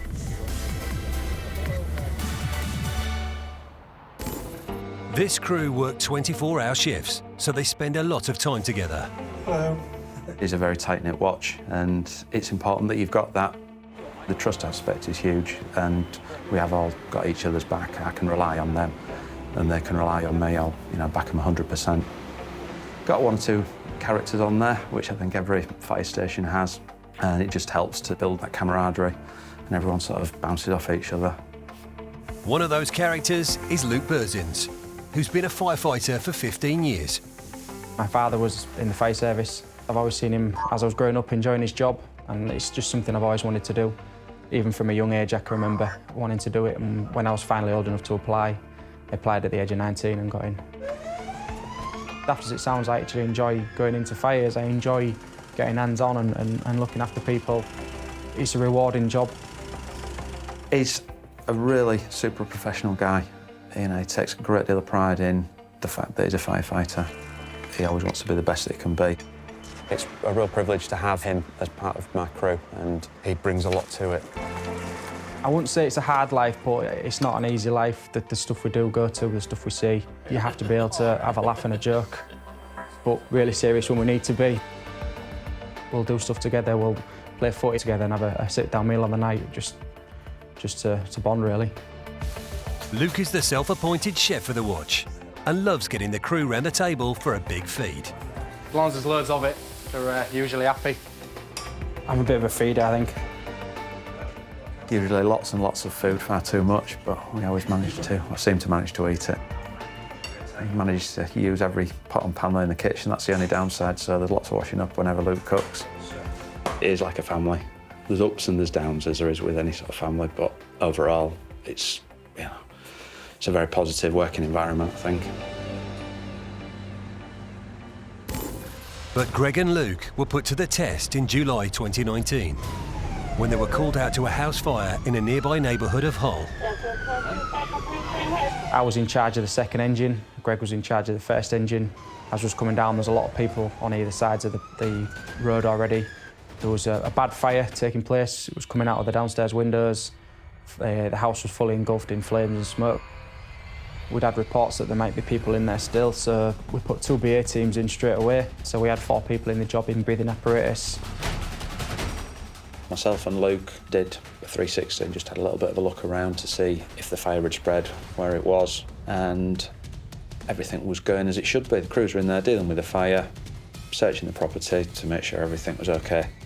And then things just sort of started going wrong. There was a couple of gentlemen outside who were clearly under the influence. They was actually in the property at the time, but managed to get out. Friction started to arise between the occupants of the house on fire and other residents on the street. At which point Luke tried to intervene to just stop it escalating and ending up in a fight. I took him to one side, just basically tried to calm him down a little bit and just said, yeah, you're upset because your house is on fire, just calm down. He was fine with me at the time. Then he started giving abuse to this girl on the street and squaring up to her. So I pulled him away, just calm, and said, look, this needs to stop, mate. Come and sit over here with us. He just took offence to it, started throwing punches. As Greg steps in to help keep things under control, Luke's assailant lashes out. He spat at me, threw a beer can at me, the can hit me in the face. I don't want to start doing stuff that's gonna cost me my job at the end of the day, so I walked away from it. Massive credit to Luke. Showed remarkable restraint in not reacting to it, and we just carried on dealing with the incident. We still had a job to deal with. We still had BA crews in, which was our man and Greg's concern, is that this is happening outside. We've still got lads in the fire that need looking after. Later, the violence escalates even more as the crew still battle to put out the fire. Saw them both starting on Greg. I was worried because there was punches getting thrown.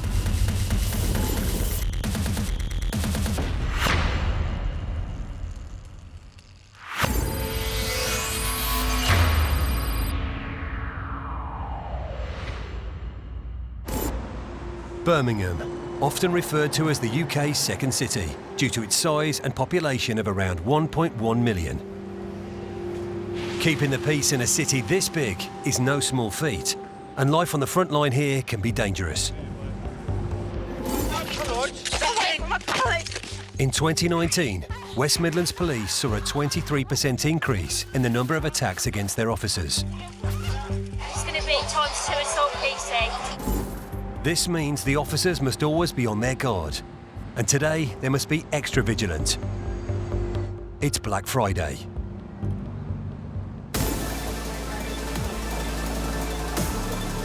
Since its launch, Black Friday has been associated with huge crowds of shoppers. And with the increase in people comes an increase in crime. It's now part of the West Midlands policing calendar when planning their patrols. Later on in the night, you'll have Sam. Black Friday is now one of the busiest days that we have here throughout the whole year in Birmingham city centre. It's become a concern for ourselves because more people are attending the shopping centres, which has led to more people deciding to try and steal from shops.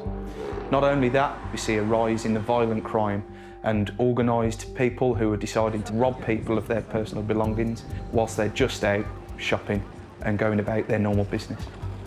But not only that, it's a popular night of the year for people who are having their Christmas do's and going out partying with the nightlife that we have here in Birmingham. And all this adds up to more danger for officers on duty. It's around 2 p.m. and PC Sean Palmer and Wajid Ali are on shift patrolling the streets around the city centre. Demand tends to go up, we tend to get more calls for the city centre. It's a hotspot for antisocial behaviour, drug use, drug dealing. We have a lot of thefts, robberies. German market's also on as we're nearing Christmas, so people are enjoying a few drinks and getting quite merry. Some get a bit merrier than others, and sometimes we're called to go and intervene in drunken shenanigans and things like that. With policing, no one day, 1 hour is the same, so anything can happen. All officers are equipped with mobile devices, where any incidents occurring in their area are logged in real time. We have access to the police national computer, so if you're stopping someone in the street or you go into a log, you can see if they've got any previous convictions with the police or they've been arrested before, if they're a missing person, if they've got any medical needs, all things really that help us do our job better and more efficiently. So we'll park up and we'll go for a walk and just see what we come across. The city centre is buzzing, but everyone seems in good spirits.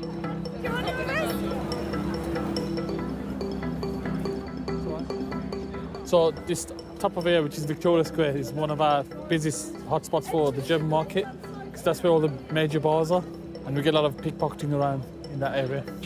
This guy with a sack has been caught red-handed. But while people are enjoying the atmosphere, a vigilant shopper has spotted a suspicious suitcase and informs the officers. Yeah, just here. Sean and Wajid make their way to the area. Oh, there it is. And find the dodgy article lurking by a bin. 21994 Bravo Whiskey. Thank you. If you had any logs for an unattended suitcase in the ball ring at all? After a quick inspection... It's just an empty suitcase. Someone probably just want to get it binned, so nothing in there. Luckily, it's a false alarm. We'll dispose of it so we don't get any further calls. And as if by magic... Get rid of this for us, please. Yeah, sure. It's just left here. It's time for the officers to clock off and the next shift to take over. Today has been okay, to be fair. We haven't seen a massive increase in calls to the police, but everyone's been sort of in good spirits, really.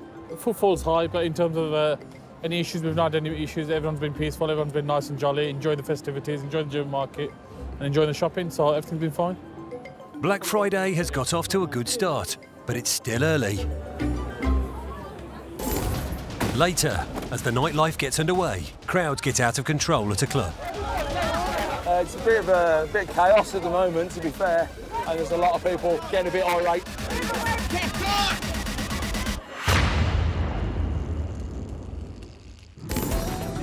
Still to come.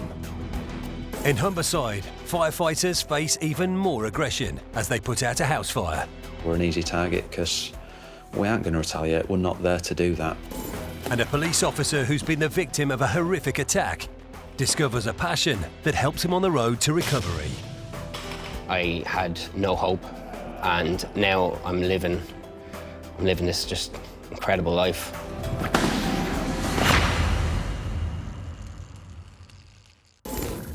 The Beast from the East in 2018 didn't stop these ram raiders from smashing their way into a shop. The thieves make 3 attempts to get into the shop. They then attach straps to the cash point to drag it out. They eventually manage to remove it, but it ends up abandoned on the street. The West Midlands Police get a call and are there within minutes. As they catch up, the gang ram into them. This one. A second police car joins the pursuit.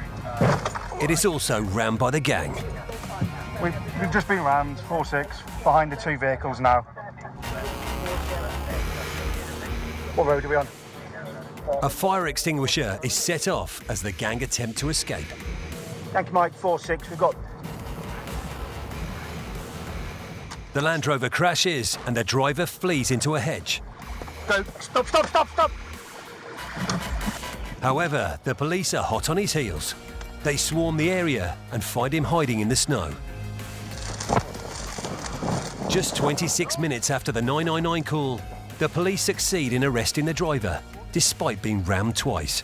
At this point in time, you're under arrest for possession of burglary, you understand? The driver pleaded guilty to burglary. He was also convicted of handling stolen goods and driving dangerously. He was sentenced to 4 years and 8 months in prison.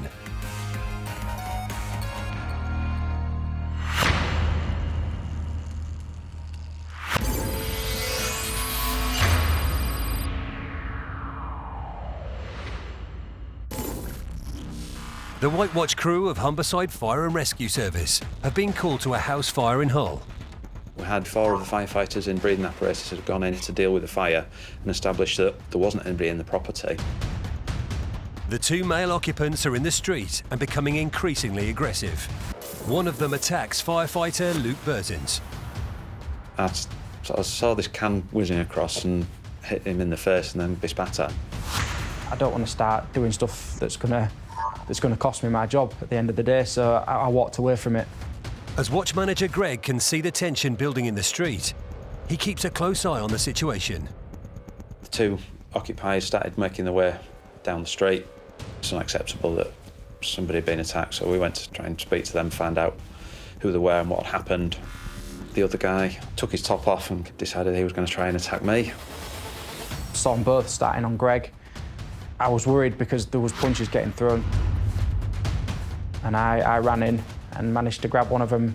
The crew that were outside helped me restrain this guy, and one of the firefighters got on the radio and mobilised the police via our fire control. All the while, the incident's still live, so we've still got a crew trying to deal with the fire, and my concerns are obviously the safety of my crew that are in there and also the safety of members of the public around there, whilst we're still contending with these 2 guys that were just basically wanted to have a fight with us. Fortunately, there was nobody else in the property, so it was empty and we dealt with the fire, and that was, a satisfactory conclusion in that respect. Fortunately, police arrive on the scene within minutes. They took the guy into custody with his friend. It wasn't a case of simply just arresting him though. He started fighting with the police at this point and was kicking off with them. As a fire and rescue service, unfortunately, we seem to go through periods where we end up with more assaults, whether that be verbal or physical. And I think in this case, it's probably one of the most extreme that we've seen, certainly here for Humberside. I was on duty of the evening of that call and I was quite shocked, firstly, at what I was informed of. And then when I arrived on scene, actually to see the discontent in the street. It's really important for me to make sure that our firefighters are safe. Luke made the decision to go home, and it was the right call. Luke did sustain some injuries from the attack, which became more apparent in the following days. I had a red mark and grazing for quite a while. A few of the punches connected, but it was just strange. Didn't expect it. You sent me some pictures the next day and you could see the swelling coming out further at that point, but also actually the shock of what had taken place. The thing that annoyed me the most about it was the spitting. To that bit, that was when I saw it kicking off, and that's where he spat then. Yeah. You see him go forwards, Yeah. and then I pushed him away. I mean, the fighting's bad as well, but spitting's absolutely disgusting, and I had to not react to it. I don't want to get involved with stuff like that. I saw him swing that first punch at you as well. Yeah, starts coming towards me, windmilling. I was just like, is this really happening? I was gutted myself that it happened because we've been attacked by somebody who needed our help. Their house is on fire, and they're actually now attacking us, which I can't get my head around. It's disgusting. It shouldn't ever happen. Luke's attacker pleaded guilty to assaulting a firefighter. He received a community order and was ordered to pay £50 compensation. Both offenders were also sentenced for assaults on police officers who were responding to the incident. It's a joke. I think this is one of the reasons that there's no deterrent to it. They've attacked myself, they've attacked and assaulted 2 police officers. I think the bottom line is it needs to be harsher. We're an easy target because we aren't going to retaliate. We're not there to do that. So I think that people just think they can get away with it now if they do attack us, unfortunately. But Greg and Luke are determined that incidents like this won't prevent them from doing the job they're so passionate about. My feelings about the job haven't changed. It's not something I want to dwell on, it's not something I want to think about. I don't want it to happen again, but it's in the past. I know that if Luke's going to deal with an incident, that it'll be resolved. I've no doubts in his ability whatsoever, be it an RTC, be it fire or water rescue. I know that I can rely on him 100%. So it's business as usual for the White Watch crew, and their strong relationship has helped them move on from the vicious attack. The lads are always there for you, but are you going to get a lot of mick taking as well from whatever's gone on? I'll have boxing gloves left in my locker or something like that.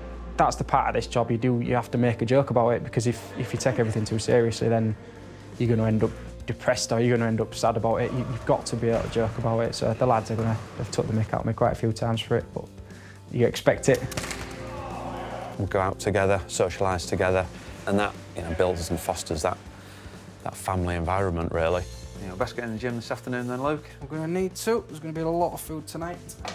I don't think you can underestimate the value of having that close unity. Bit of beans, bread cakes. Our job itself, at times, it does get you emotional. The stuff you see, the stuff you go to. Luckily, the good times do outnumber the bad times, but we're there for each other in the bad times. I know it sounds really cheesy and cliche, but you've got each other's backs and you're there for each other. With the team in Hull stronger than ever, they're still pulling out all the stops, so they're prepared for the next incident. It's just emphasising the importance of training so that everyone knows what they can do at a job and how things work. So we don't have to stop and think about things, we just react to it and deal with it as speedily as possible. Today, being at the top of the aerial ladder platform, or Alp as we call it. It's a new piece of kit, that's why we'll come down here and practice with it and train with it. You've got the controls, you can move it up, down, left, right, all around.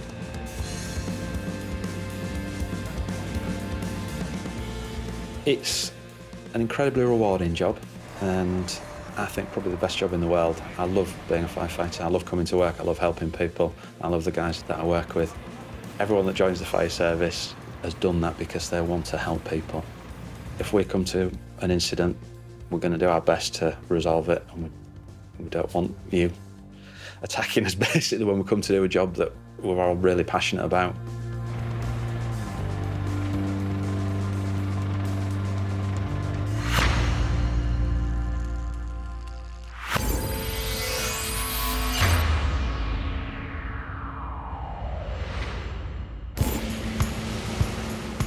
Attacks and assaults on officers aren't issues exclusive to the UK. Sadly, they're commonplace for our closest neighbour as well.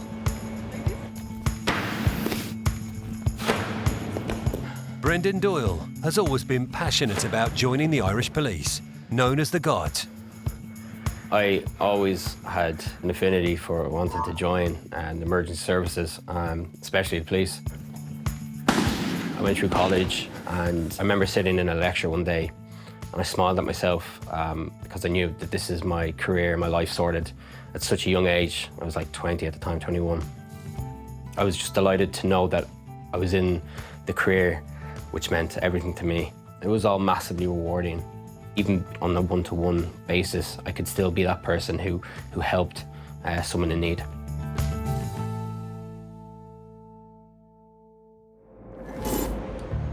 Brendan was stationed in inner city Dublin and was on night duty when he was called to attend a domestic disturbance. These are very, very common, but they're the most volatile type of call that any police officer will ever deal with. It's an emotional situation, and coming in, you know, wearing your uniform, it's a very, very kind of scary situation for all bodies involved.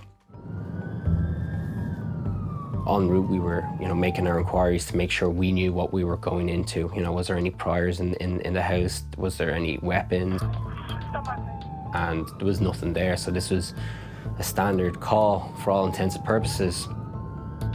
I knew I was dealing with a suspect who had already beaten up his mum. She called because she was in fear of her own life.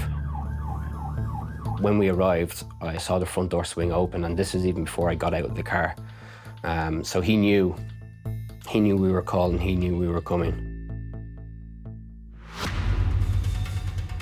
When Brendan and his colleague entered the house, they could see the suspect had a weapon. He raised the weapon above his head. There was a woman screaming at us in the house for help. I took out my own baton to protect myself. That's when he ran into the kitchen.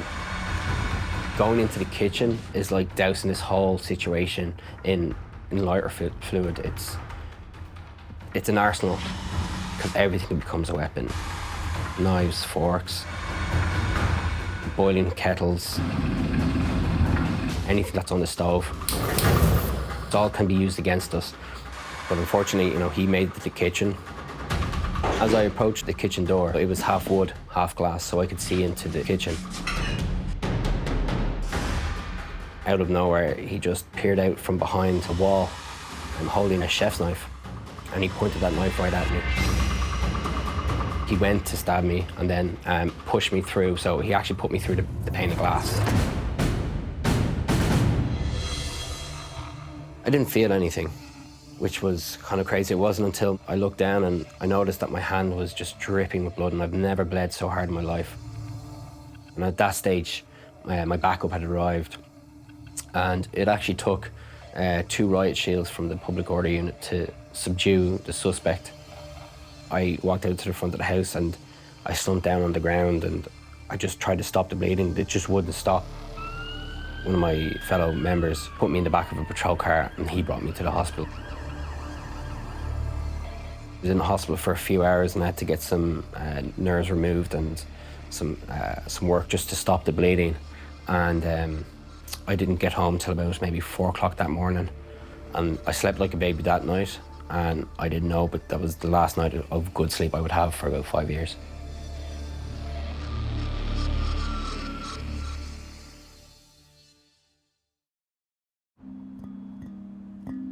Although Brendan had sustained some physical injuries to his hand, they weren't as significant as the sleepless nights he was about to endure because of the incident.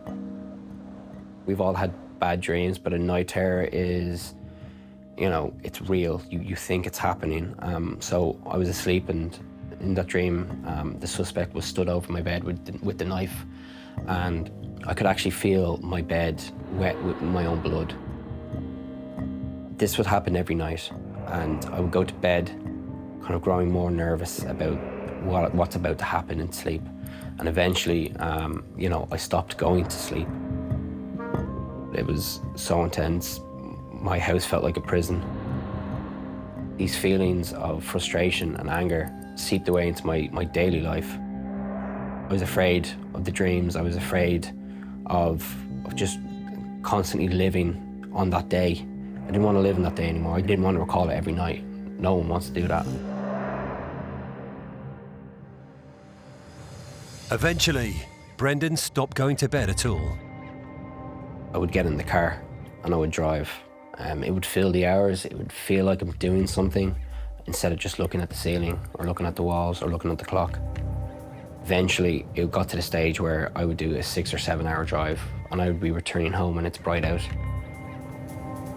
I would literally do laps of Dublin, and on my own I would drive from Dublin to Cork, which would be around 6 hours return. Brendan then asked his close friend Donal to join him on these long drives. It started, he was driving on his own, and then he started to text me and ask, for a company, and I didn't realise just how long we were going to be driving for. He seemed in relatively high spirits, all things considered at the start. He seemed to be coping reasonably well. But over time, you could see that things were starting to change a little bit. You could end up driving for up to 5 hours or more. And you could end up anywhere. Most of the time, the conversation was fairly casual. Most of the time, it was normal chit-chat between the two of us. But there were times when the conversation turned dark. We used to joke saying that it's like our psychiatry session. Looking back, it was probably the only kind of positive reward I had in that whole period. Everything else was negative. Donal being there offered me strength when I had none. I never really thought of the role that I was playing as being all that particularly important. I was a friend who was around when I was needed. Later, Brendan discovers that when you hit rock bottom, the only way is up. There's a lot of things that I need to deal with in high-performance sport, and I definitely fall back on things I've learned from the darkness. So, in a way, it's a silver lining, and I'm grateful for what happened.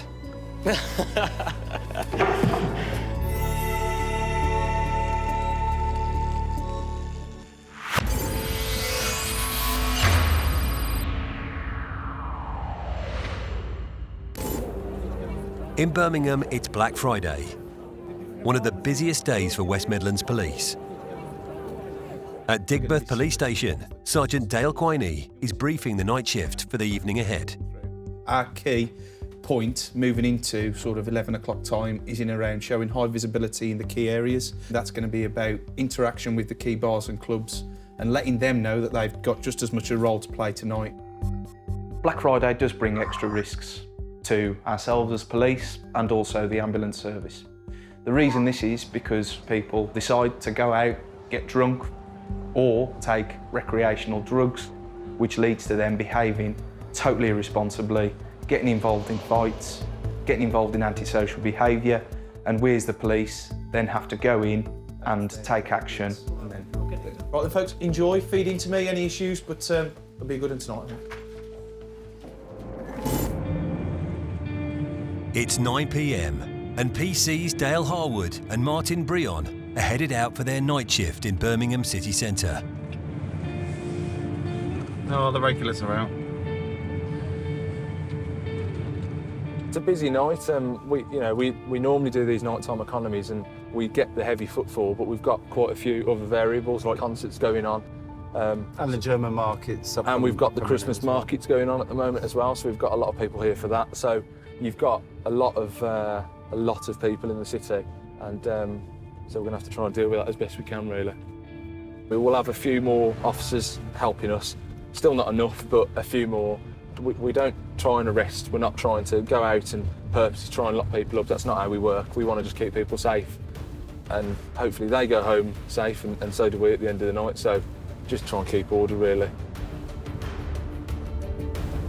Us getting attacked, it's something that we think about all the time. It's whenever you come into work, you have that possibility of a job going sour, and you have the possibility of being attacked. Something so menial in terms of a job can sometimes turn into something horrible. You never really know. Really brings home that you have to be constantly on your guard about any job can change at any time, and it can be anything. Still scares you. The word scared is not something that we should be scared to say. You can be scared in this job quite easily.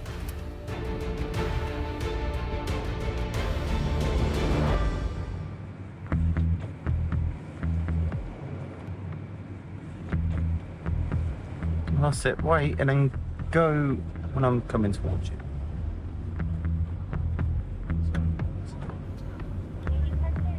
This time's kind of like the calm before the storm. So what we try and do at this time of the evening is early intervention. So anyone who we think might be a possible issue later on, try and disperse them and get them out of the city. So they're not going to be a problem for us. The team are now heading to patrol the pubs and clubs district of Birmingham. For extra support, they've been joined by their colleague, PC Andrew Hollies. So we're going to have a little bimble and see what we can find. A classic scenario would be nightclub ejections, fighting amongst rival groups or sometimes friends. That's quite a common one. And then the more major incidents we tend to have to deal with is robberies, cash point robberies, people getting taken off to the canal side or down the side alleys and get robbed by groups of people.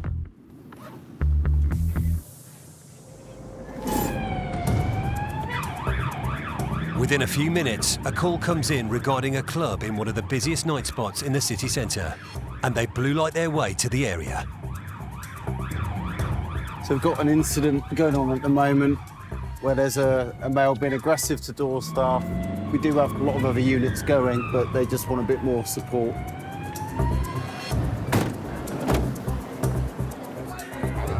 When PC's Dale and Martin arrive at the club, they find a huge crowd waiting to get inside. They've got a ticketed event with university students, which we were aware of. They've sold 570 tickets, and it just seems like they've all turned up in one go, as opposed to progressive throughout the night. So there's quite a few people here at the minute, which and they're all quite rowdy already, so just got to try and keep an eye on them. More officers appear on the scene to help control the growing crowd of clubbers. Get back! With this many people in a confined space, it doesn't take long for the atmosphere to change. As the crowd gets impatient and begins to push, the police grow more concerned. Guys, stop pushing! The club is now full to capacity. In the interest of everyone's safety, and before the situation spirals out of control, a decision is made to shut the doors for the rest of the night. Move on, or prison, free entry for the next half hour. It's a bit of chaos at the moment, to be fair. It could quite easily have gone off like a bottle of pop. And there's a lot of people getting a bit irate that they can't get let into the premises. I'd love to let them in, but there's too many people here and I've got too much risk of somebody getting injured at the moment. So we can't let them in, and we've told them to move away, which they're not happy with. For these young revellers, it's not exactly the night out they were hoping for. Officers now need to make sure the crowd disperses safely. I'm telling you, the doors are shut. No one is getting in. We've finally, after some negotiation, managed to disperse the crowd, and they've gone into the club next door. But very quickly that could have escalated into quite a dangerous situation with all the crowd pushing, people falling over, getting trampled on. Luckily, this event has ended without incident, as the partygoers eventually head off into the night. We're only there to help people, we're not there to try and be awkward. The safety of the people in the crowd was our priority then. With the situation now handled, it's time to move on. We're off. Compared to what we've just had, that's not too bad, is it? That's quite manageable. The officers can now go home safe and sound, and Sergeant Quiney is happy with the team's performance. I was extremely pleased with how the policing operation went on Black Friday. This was as a result of the professionalism that officers went out and how they dealt with all of the incidents that were thrown at them throughout that busy shift.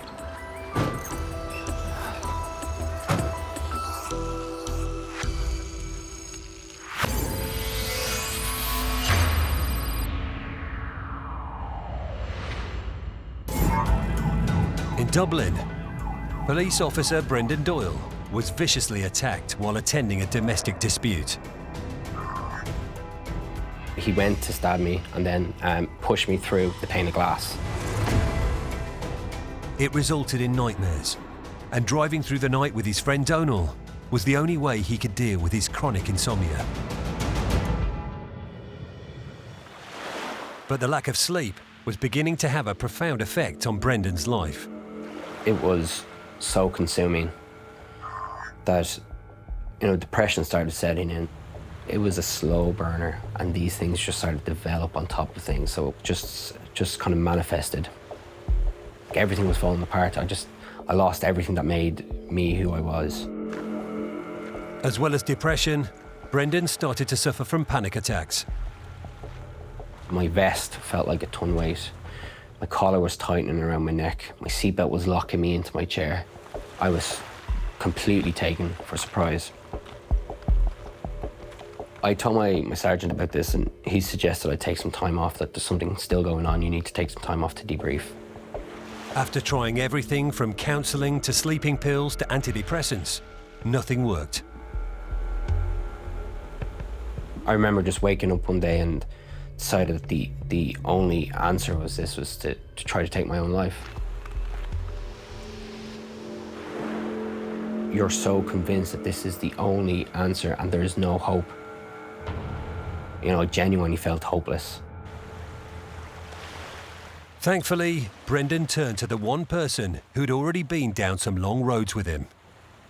And their conversation would spark the start of his recovery. It was what I needed. I wouldn't have got through. I was just trying to get you through to the next day. Yeah. You know? But that was like, you were doing it every day, though, that's the thing. Years. Yeah, exactly. I don't think anyone else would do that. Brendan asked me what I thought he should be doing to get his head right. And I suggested sport. He suggested I get back doing what I loved and try to get back on my feet. And you know, he said, this has gone beyond ignoring it. And the only thing I knew that worked for me was exercise and sport. So I returned to that and tried to get back on my feet that way. That was the turning point for me. It was, for sure, therapy. You really didn't realise the amount of help that you offered. It was two lads actually talking, and talking with nobody else around, so you didn't have to worry about what you were saying. I couldn't believe that he actually took my advice. I didn't realise how significant this conversation was to him.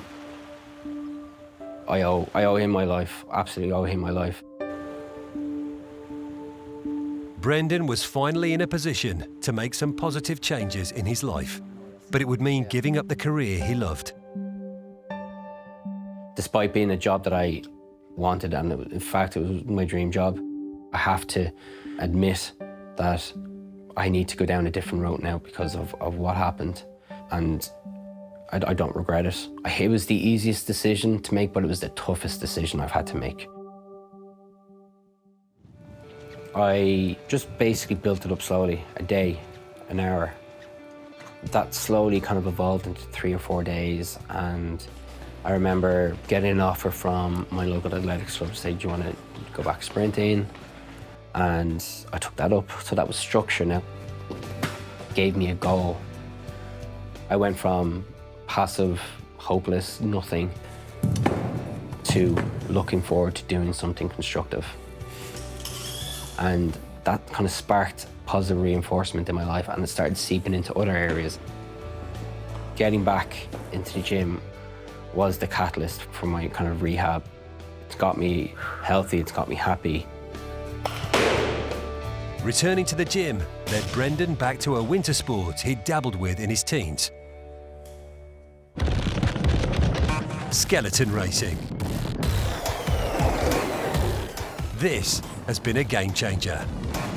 I have a 4-year plan set out, with the end goal obviously is to perform for Ireland in the 2022 games in Beijing.